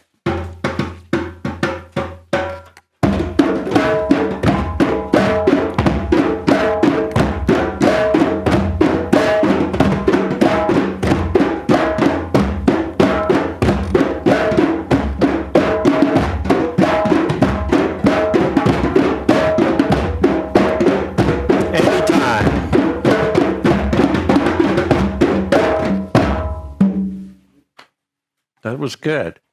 Could you guys hear her? No. I mean, we're really tight now, right? I heard it more at the end. Yeah. So the challenge is if you've got a reasonably big group, you're still building your actual drum technique up so that you can shoot that thing out there, use your voice, right? Because as soon as you say it, I'm going to hear it. It's not layered in with the other drum sounds. So in that instance, you're cruising along, and right at the end, we're going to go chocolate milk and potato chips, boom, and everybody will get it, and it'll be awesome, okay? So that's just a good trick if you've got a big group. We did the walk, then we did the run, then we did GG5. So Melissa, play the break, bring us in on GG5. It's the boom, boom, do.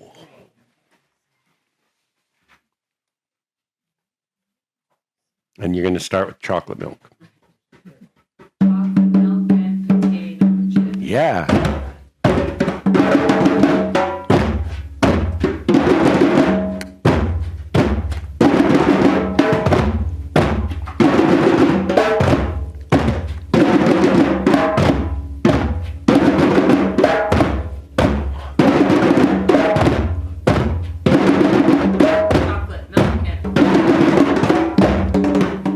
Aha. So you're going to say it as you play it. It worked beautifully, and you said it perfectly. Do it while okay. Yeah, while you're playing, and that brings us right to the end. Let's just bring us in and take us out, just so you can hit it. Chocolate milk and potato chips. Chocolate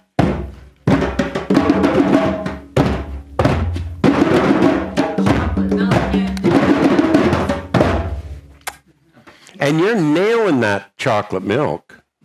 Like you own that sucker. We're going to have to ask her permission to play it. The gallop, the slow gallop is you're going to bring. Yeah. Whatever you're about to play, like the slow gallop, and we have a review for Yeah, absolutely. Let me make sure my drum's in the...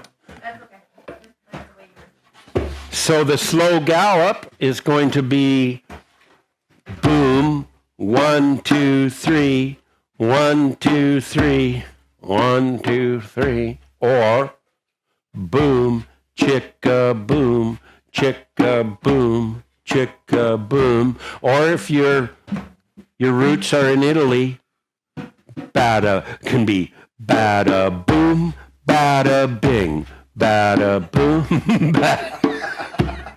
Whatever you like. Now, get in the trunk.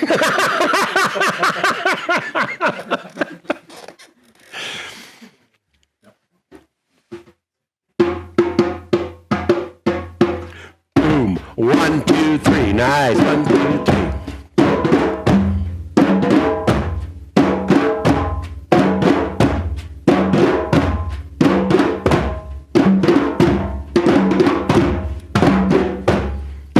Keep it going, keep it going. So say it as you play it.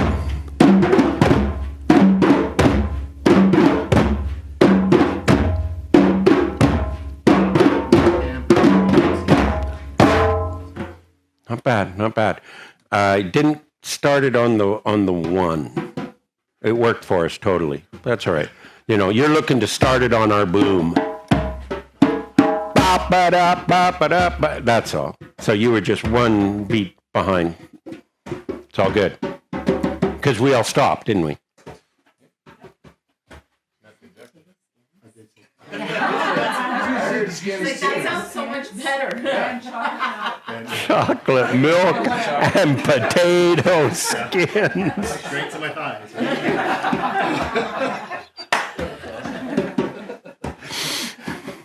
Chocolate chips, a nice cold beer, and potato skins. Monsieur Bikram, what are we doing? You're at Super Gallop. Yeah, I think we're going to just leave that for the moment, just because it's a tricky one to get. So you're going to be bringing us in on precisely. So you're just playing the break. If you can get the sound so we can hear your drum, awesome. If not, you can just use your voice, okay?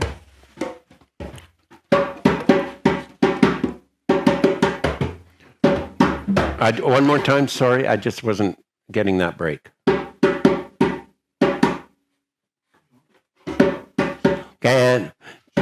Milk and potato chips, nice.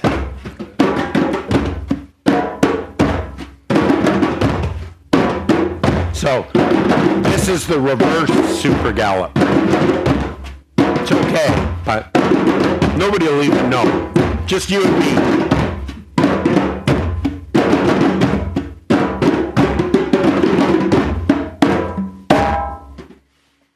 Beautiful. And you notice he put it in the right place because boom, ducka ducka boom, ducka pop ba da pop. So I went from the Super Gallop to the reverse. You started on the reverse, you know, because you started with the 5 beats first.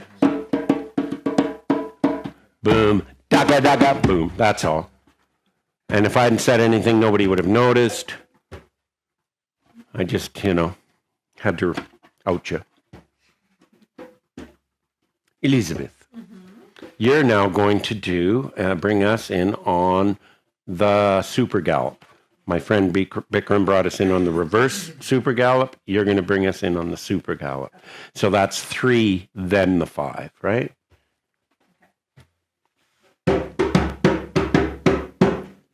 Okay, just a sec, Elizabeth.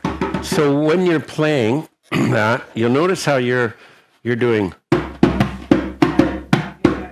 Okay, so you're kind of stuck on the drum a little bit. So I just want to reflect to you that you want to really play off this drum. This drum is all about this. Okay? And the reason I'm saying that as well, and this is true for all of us, we can to varying degrees, you don't get the sound. So especially for that break, just that, get that right off it and a nice snap, right? Okay.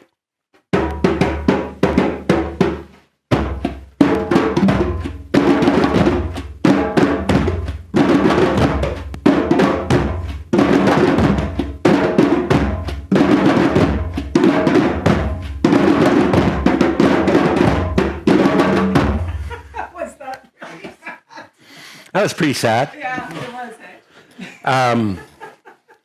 Yeah, the only thing that bounces out is your wonderful smile and laugh, So I'm kind of like conflicted, I'm conflicted. I had a good time, but it wasn't quite right. So I don't know what to say.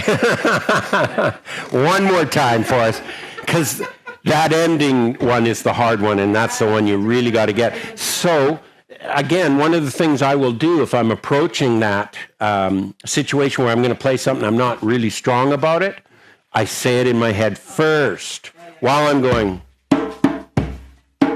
chocolate milk and potato chips, and then play it.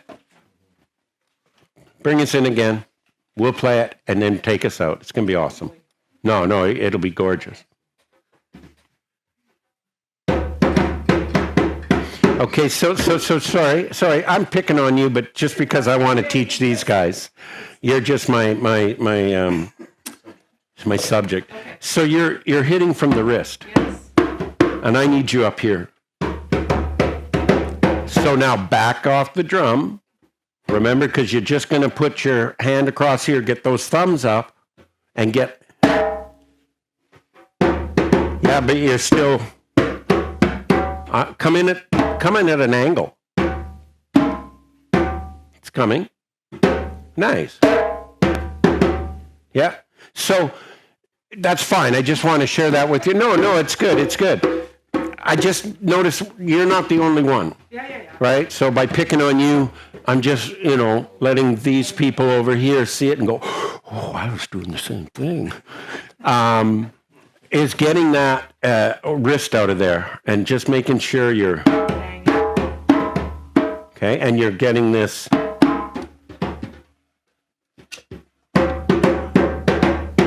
Love it.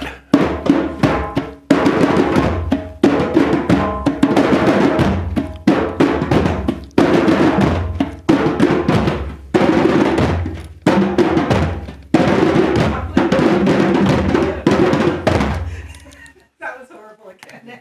Wasn't horrible. Wasn't horrible. It wasn't horrible at all. Because again, it gives me an opportunity to teach. It's just I can feel your anxiety, Yeah. right? And that's what happens is because now we're pulling ourselves out of the rhythm.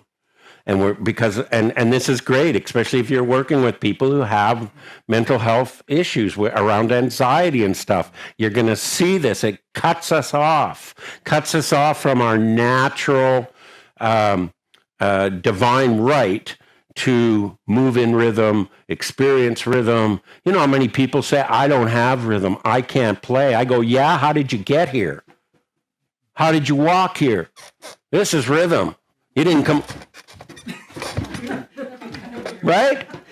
So people don't recognize their own innate rhythmic bodies. Same with breathing, right? Breathing is rhythmic. So it's perfect. That's what I could see it in your face. Oh no, it's coming up. What am I going to play? Shit, I'm going to wreck it. I just know this isn't going to go well. Oh, here we go. Yeah. Oh well. Here it goes, exactly. Which there's a lot of respect for that, right? Sometimes we just got to go do it. But awesome. That's what's happening, and I see it. And not just in you. We all have that a little bit. Melissa totally broke the mold and just laid it down. You do, because that's what I get from you a little bit when I'm watching you. I don't know what's going on, but I get that sometimes you're... natural, of course. And this time you just weren't like that. You were just playing it and you had the voice going. And I just went, wow, 30 years of dedicated work just paid off. I'm kidding. Chris, we're now going to play the anti-5. So that's just the opposite of the GG5. So you're going to start with the 5 notes. So it's da da da da da da da da. Oh, 1, 2, 3, 4, 5. Boom, boom. 1, 2, 3, 4, 5. Boom, boom. Okay? It's going to be awesome. What page are we on? That one's on 7 and 4. The anti.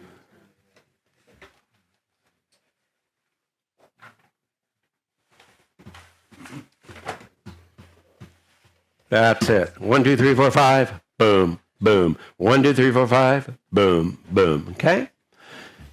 So the big focus here really is using that universal break. That's my interest, to get in and to get out. I really struggle with that. It's tricky. Yeah. So again, I'm going to encourage you, maybe just use your voice. Chocolate milk and potato chips. Chocolate milk and potato chips. Chocolate milk. That was pretty good. Wasn't perfect, but it was very good. So, chocolate milk and potato chips.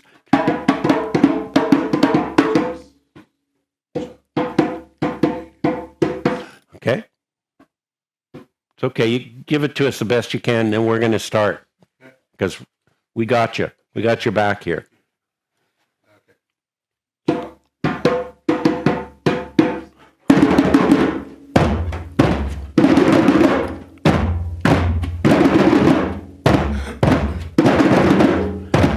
So let's say it together.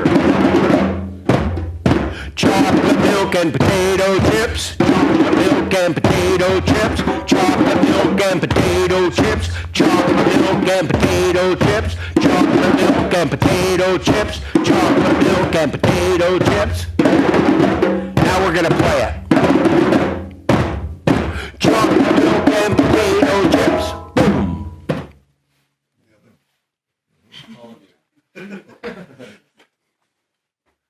It's really true, you know.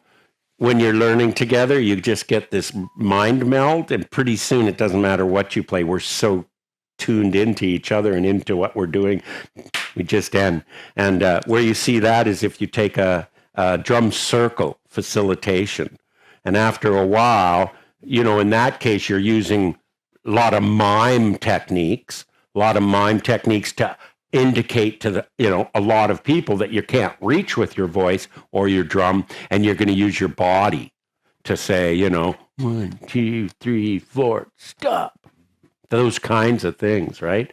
Well, after a while, we'd all be so bonded and glued. Some of you get up, you wouldn't even have to, they wouldn't have to do it right at all. Could be totally confusing, but we know because we've all been in the class learning it, and people just bam, they'd stop. And it was wonderful because you could walk away going, yeah, wow, I did that?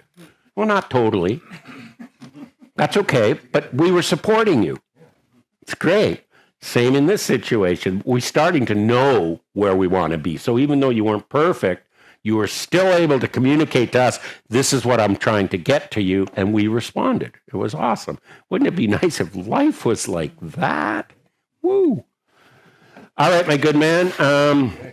Where are we at here? We've done everything, anti-5. We've done the GGs. Oh, let's do Rumba Tumba. Pick up the fat dog. All right. You guys remember that one?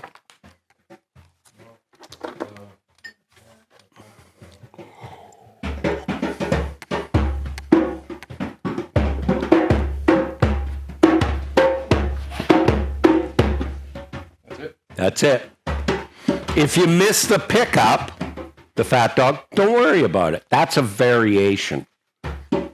And this is a really good thing to know because you could introduce this as a really easy rhythm for people to play and then show the variation. And there's going to be some people that that's not going to be possible for. The variation again, sorry, was pick up the fat dog. Oh, pick up, right. Right? Yeah. This one here, yeah. I got it. Yeah. So it's going to be walk the fat dog, walk the fat dog, walk the fat dog, pick up the fat dog, walk the fat dog, walk the fat dog, pick up the fat dog. Yeah, and what I do, like whatever works, you're using two hands, that's great. Walk the fat dog, walk the fat dog, walk the fat dog, pick up. Yeah. I do this. No difference, whatever. Yeah, it's what I do.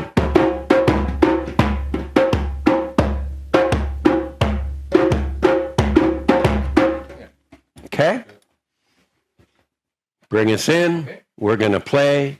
We're all going to be amazed at our own amazing greatness, and then you're going to take us out, and we're going to end.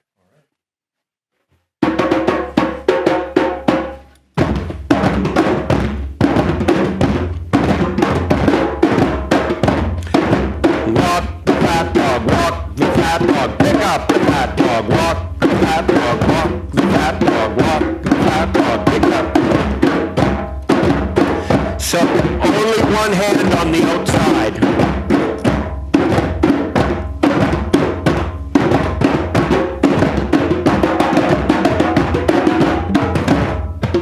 That is one wonky universal break. No, it's great, but it's a variation, right? Yeah. You're playing a slight variation on it. You're doing that. You know? Yeah. It's cool. Yeah. Just never really heard it. I like to flam it too. But, sometimes a good flam. We all need a good flam once in a while. Flam and a slap. Baby. All right, good work, you guys. Good work. That's all the lines we've gone through again. And you took it in, you tick it out. It's fantastic. Let's go through the breaks now, right? The unison sequences. We're going to do the same thing. I'm going to get you guys to play the break. We'll play the, isn't this interesting? So here's just a little note, because it's just a language thing.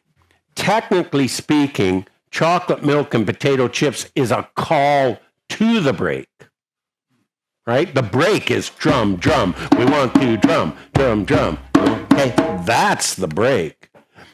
But over time, you start to interchange the term the break in terms of saying the universal or the chocolate milk and potato chips is the break.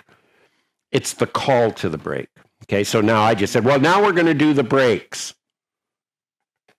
Well, what do you mean? You mean we're all going to do chocolate milk? No, I mean drum, drum, we want a drum. Well, now I'm confused. Which is the break? I'm just clarifying for you that I don't usually differentiate, because whatever I play as chocolate milk and potato chips is going to indicate either an ending or we're going to play this unison sequence. It's a small little thing. I just wanted to clarify that because it could be confusing if you're not up on that aspect of my confusing lingo. So, having said that, coming back to the other side of the equation, we're going to do drum, drum, we want to drum. And Janice, if you'll pick that one up, 1, 2, 3, 4, 5, 6, 7, 8. Yeah, we should be able to just perfectly do it. So you're doing drum, drum, we want to drum. You're leading us in on drum, drum, we want to drum. And so you're going to give me chocolate milk and potato chips. Drum, drum, we want to drum, drum, drum, we want to drum. Gundo godo, we all play for the day. Then you go, chocolate milk and potato chips. Ba, ba, da, boo, ba, dee. Ba, ba, ba, do, ba, dee. Okay?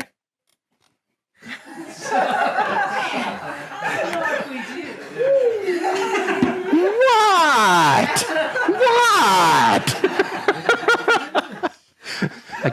You guys haven't learned my gibberish yet?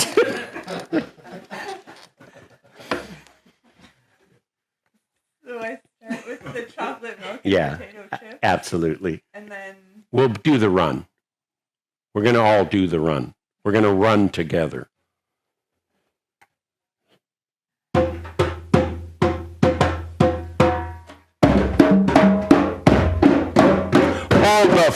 Hold the phone.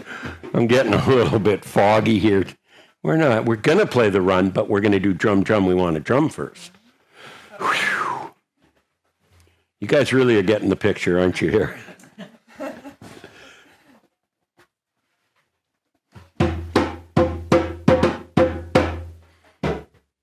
Chocolate milk and potato chips. Chocolate milk and potato chips. Say it with me. Yeah, there it is. So it'll help you if, I think I'm seeing it helps you if you say it until you internalize it and know it, because you rocked it the first time and now you're going, what was it? Make sure you say it and it'll tell you everything you need to know in life. It's a big claim, isn't it?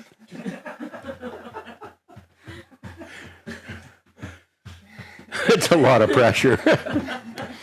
Okay. Chocolate milk and potato chips.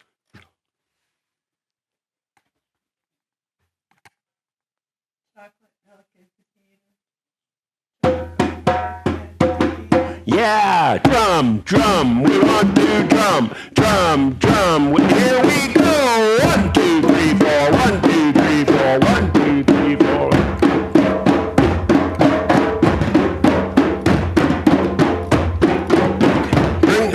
Bring it down a little lower. Keep going. Just a little bit lower.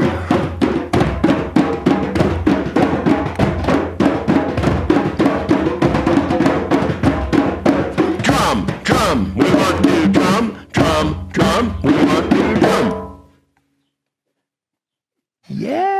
That's what I'm talking about. Nice. No pressure, Keith. We're doing keep the beat, boom, boom. We're going to do, why don't we all gallop together, slow gallop. Okay? Chocolate milk and potato chips. Keep the beat, boom, boom. Keep the beat, boom, boom. Boom. 1, 2, 3. 1, 2, 3. 1, 2, 3. 1, 2, 3.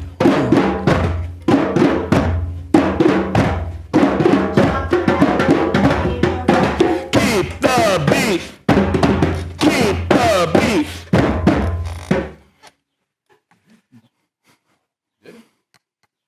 Nice. Play together. Nicely. That's okay. Play together. Play together. So it's going to be chocolate milk and potato chips. Ba, ba, ba, ba, ba. Da, da, da, boom. Bada, bing, ba. Okay?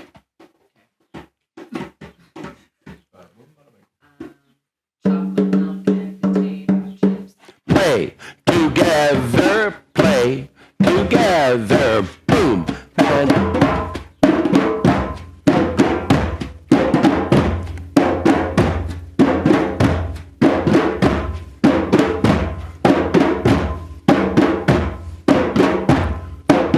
And remember, you're going to say it as you play chocolate milk, right?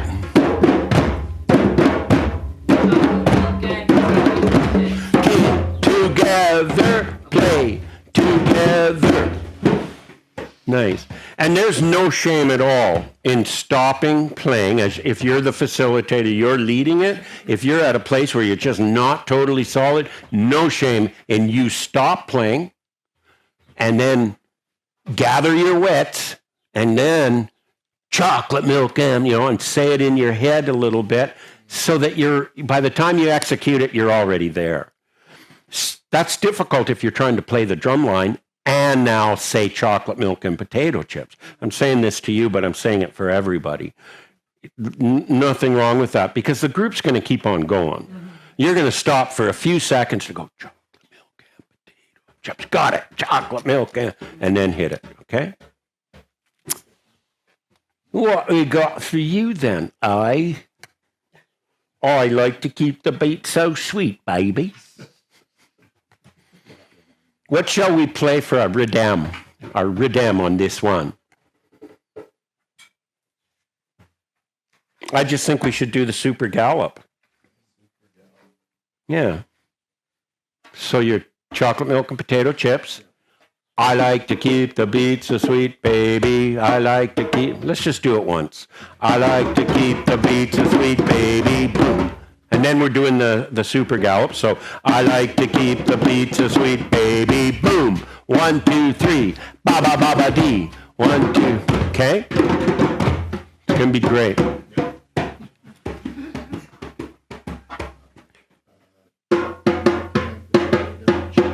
I like to keep the beat so sweet, baby. Boom. 1, 2, 3. 1, 2, 3, 4, 5. 1, 2, 3. 1, 2, 3, 4, 5. 1, 2, 3. 1, 2, 3, 4, 5. 1, 2, 3.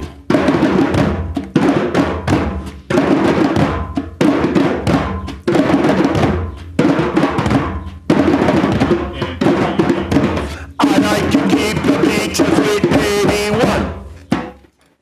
That was good. It was awesome. All right. 8 big beats.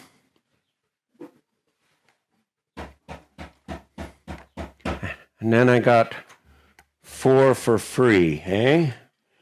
And then this is it. This is it. Oh man, this is it. That's a crazy break. It's a fun one, but it's a crazy one. So I'm just trying to decide, do 8 big beats. When it's your turn, we'll do 4 for free. When it's your turn, we're going to do, how are we going to do that? 5 big beats. 5 big beats doesn't really work except at the end. It's okay.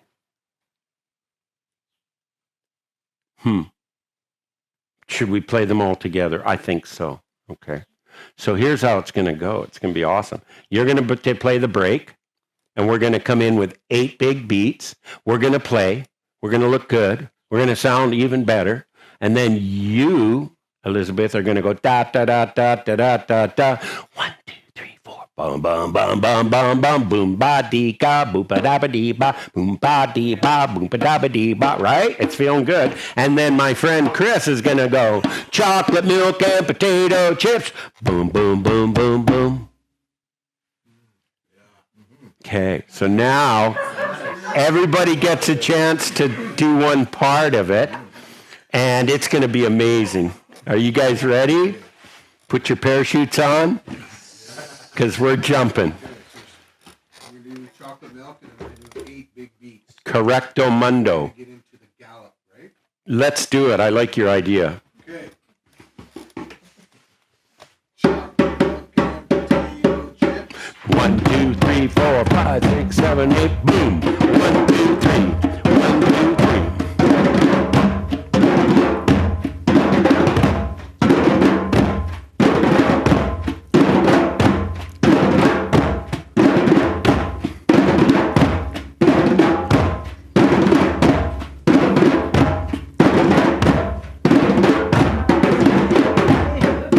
1, 2, 3.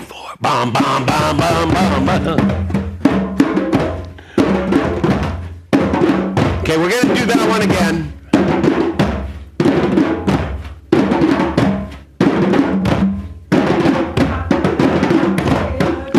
One, 2, 3, 4, 5, 6, 7, 8, yeah!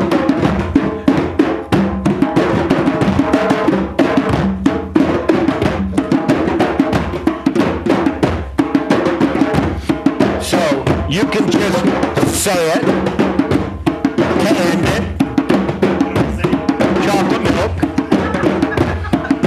chocolate milk and potato chips, right? 1, 2, 3, 4, 5. See? You got the power.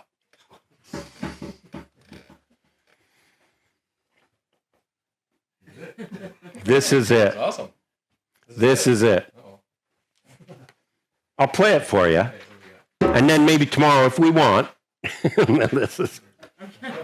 We're gonna have like not an airbag. This is it, right? So this is that long, the whole thing? Yeah. The whole phrase? Yeah. Okay. It goes like this. This is it. This is it. This is it. Chocolate milk and potato chips. Chocolate milk and potato chips. Hold on. I haven't played it for a while. Oh, yes. Okay. 1, 2, 3. This is it. This is it. This is it. Chocolate milk and potato chips. Chocolate milk and potato chips.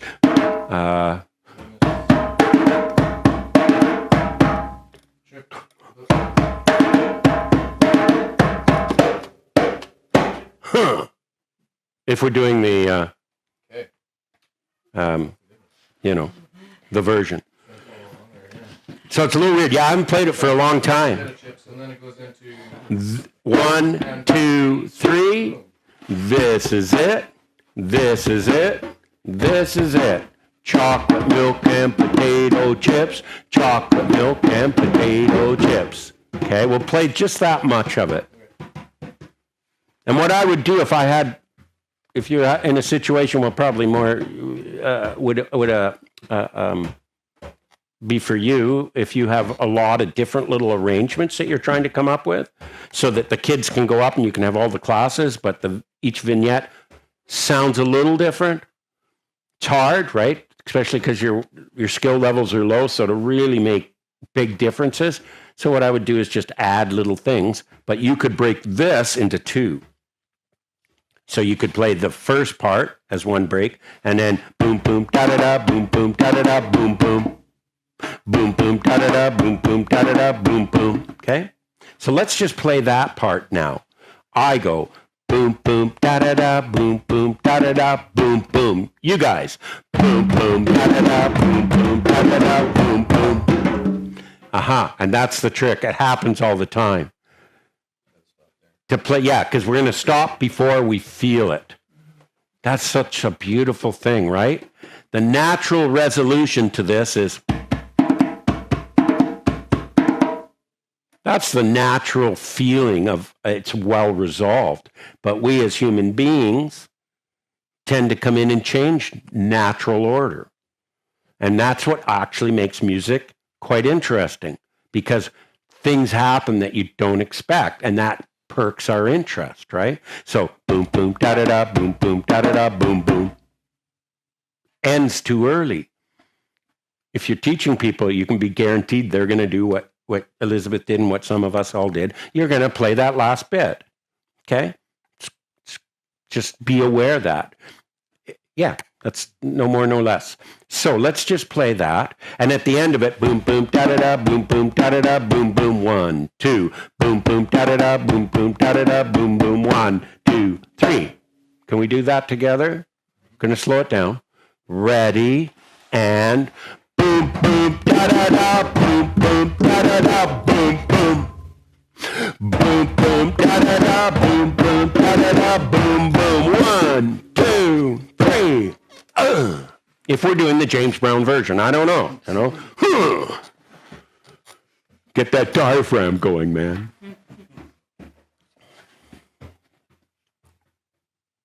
Can we do the whole thing? Let's give it a whirl. There's bookends on either end. Pa, pa, pa at the beginning, and pa, pa, pa at the end, okay? So, here we go.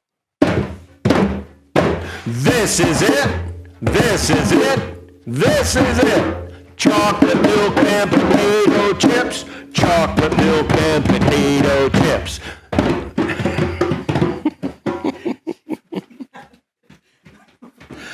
Just too much chocolate milk, I think. One more time, stay with me. 1, 2, 3. This is it. This is it. This is it. Chocolate. Boom, boom, da da da. Boom, boom, da da da. Boom, boom. Boom, boom, da da da. Boom, boom, da da da. Boom, boom. 1, 2, 3. And then we all start and play whatever we're playing.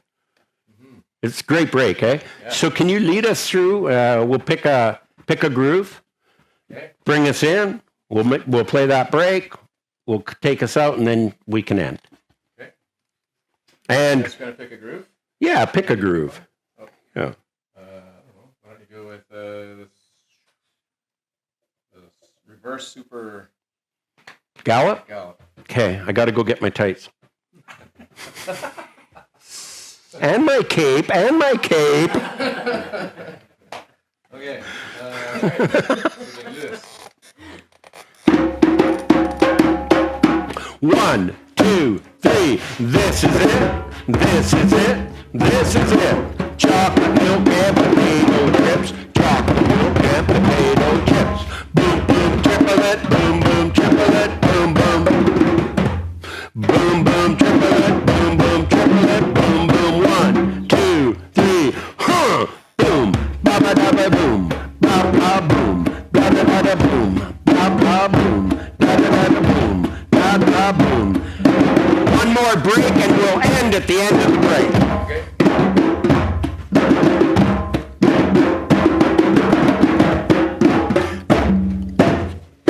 This is it. This is it. This is it. Chocolate milk and potato chips. Chocolate milk and potato chips. Boom, boom, triplet. Boom, boom, triplet. Boom, boom. Boom, boom, triplet. Boom, boom, triplet. Boom, boom. 1, 2, 3. Oh, yeah. That's what I'm talking about. You guys have been seriously functified.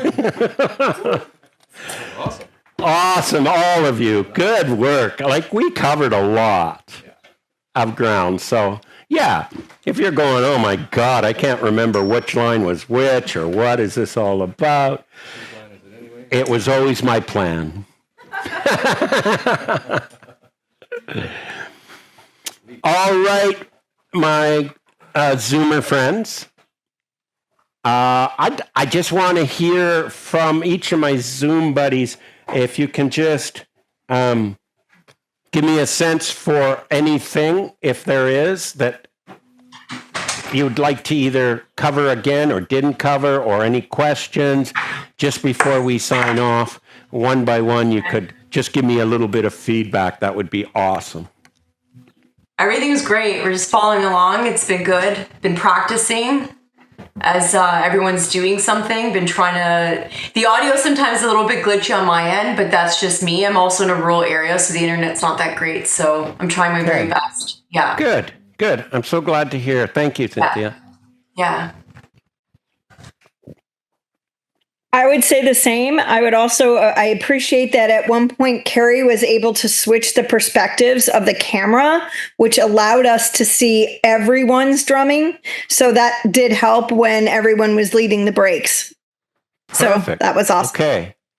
Really important feedback for us. I really appreciate that.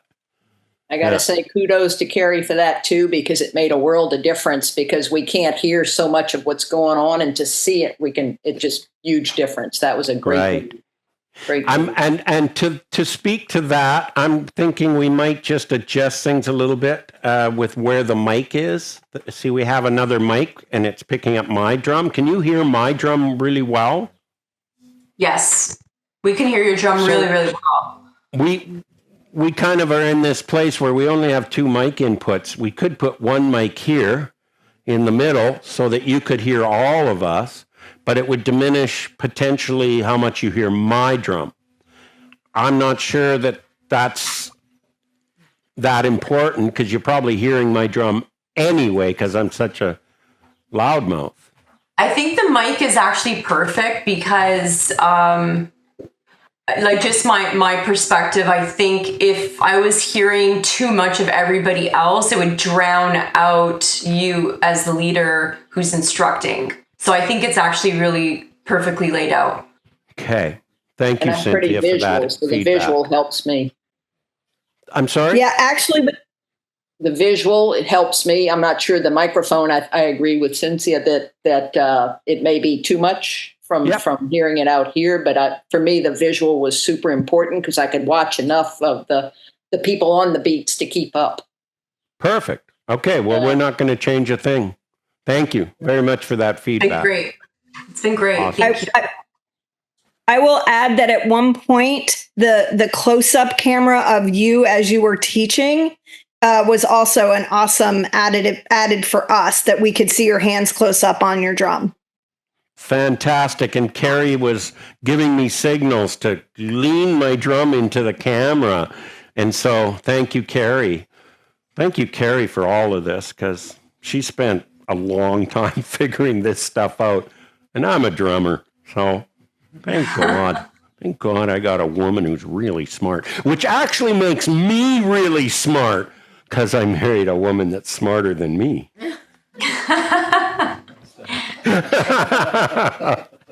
Thank you very much, Zoomers. I'm looking forward to seeing you tomorrow. Looking forward to seeing you. Awesome. Okay, so tomorrow we've got other stuff. We're going to work with some bells and shakers and stuff, and how to integrate those into our mix. And I'm hoping to bring the Doon into the mix. Not that you necessarily have them, but maybe you'll look towards getting them. But just so you can hear and understand how the Doons, which are the bass drums, fit into this, right? Because that's the missing component. Not the missing component, just another component of traditional West African music is these big bass drums. And they are the equivalent, really, of the bass guitar in a band. Right, because they've got some melody, they've got a high, medium, low tonality, so they have some ability to create a melody. So we'll do that, and then we'll leave a little bit of time. So if you have an interest in a drum and what have you before you're leaving, we can just take care of that and answer any questions, show you how to tune, whatever those kinds of things are. We can talk a little bit through that, and then we should be Our tank hopefully will be both empty and full. Okay. Yes. Thank you for reminding me. Oh, see, what good would I be? Everybody?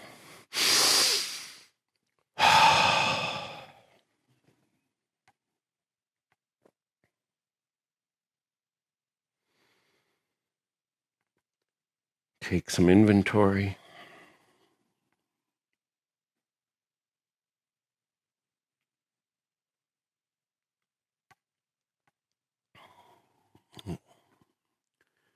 And begin to formulate a number that might represent how you're feeling now, based on your physical body, based on your mental state.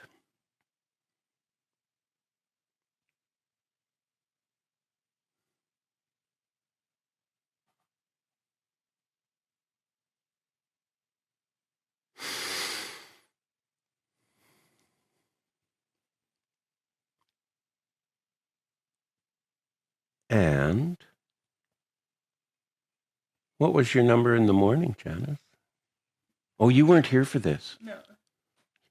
You dodged a bullet. Kisa.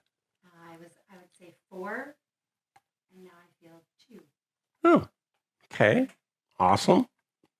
I don't know. I paid attention in the morning, but the scales, I wasn't sure which end was, if there was an end. Low end is great. High end is ouch. How high end is out? Okay. All right. Like your injury there on number 1 to 10, what does that feel like? And, Ouch. Yeah. ouch is 10. Okay. I would say probably like a 4 or 5, and now probably a 2.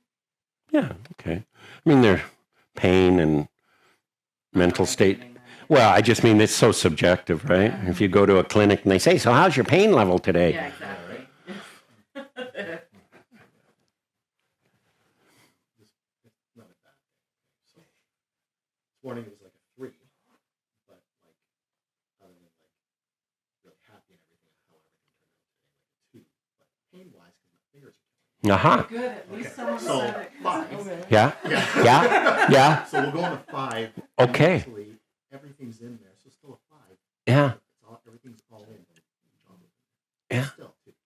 Okay. I understand that. Yeah, I totally get you. Because yeah, and it's this crazy dichotomy, and you exercise and work out a lot. You know this feeling of I hurt, but it's a good hurt, right? That balance is something that we have to all kind of learn. So I totally get what you mean. My hands hurt, but I feel great. Yeah. Yeah, I was at this morning at like good 1.8. Wow, sweet, Really good. sweet. And now I'm at about a 5, 6. Uh-huh. 8, probably. Oh my gosh. I don't know. I just feel overwhelmed. Yeah. Yeah. Okay. Yeah. Just overwhelmed. Okay. But in the morning, I was like, oh, Yeah. So stimulation, yeah. a lot of stimulation, 100%. That's awesome. Thank you. Yeah. Mentally, probably about a 3. Physically, probably a 5. Just because of. Yeah. Sure. Yeah. Oh, perfect. I mean, I think sometimes we feel a certain obligation, you know. I was talking to the person that was doing my ultrasound, and we were talking about pain, and she said, oh, yeah, sometimes I get people coming in here, and they say their pain level's 10. Well, 10 is the worst pain you've ever experienced. You're not walking in here and telling me your pain is 10. So it's very subjective, right? Very subjective. So this is good. Yeah, maybe it is the worst pain they've ever felt. Well, you're right, Janice. Thank you for that. Very sheltered. Yeah, let's not invalidate that person right away. How about you, Steve? This morning I was feeling about a 4, and yeah, I feel about a 2, but physically I'm a little drained. Mm-hmm. Yeah. Yeah. But, yeah, it's been a great day. Awesome. Awesome.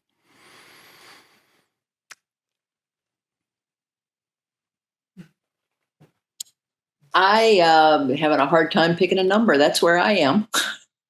That's allowed. I am, tired and overwhelmed and very hopeful with being reminded to talk more so that I will learn how to talk in drum. So thanks for that. I don't have a number. Awesome. 5. Look for your 5. wins. Yeah. So in terms of number wise, so I actually didn't catch it. Are we talking like our psyches, like our mental, or Well, it's just a little exercise that I do to invite people to just do a bit of an inward inventory. right? Physical bodies. How's your pain body? If you have pain, and what is it? And then also, what's your mental state coming Right. into this? And then what is it when we come out of it?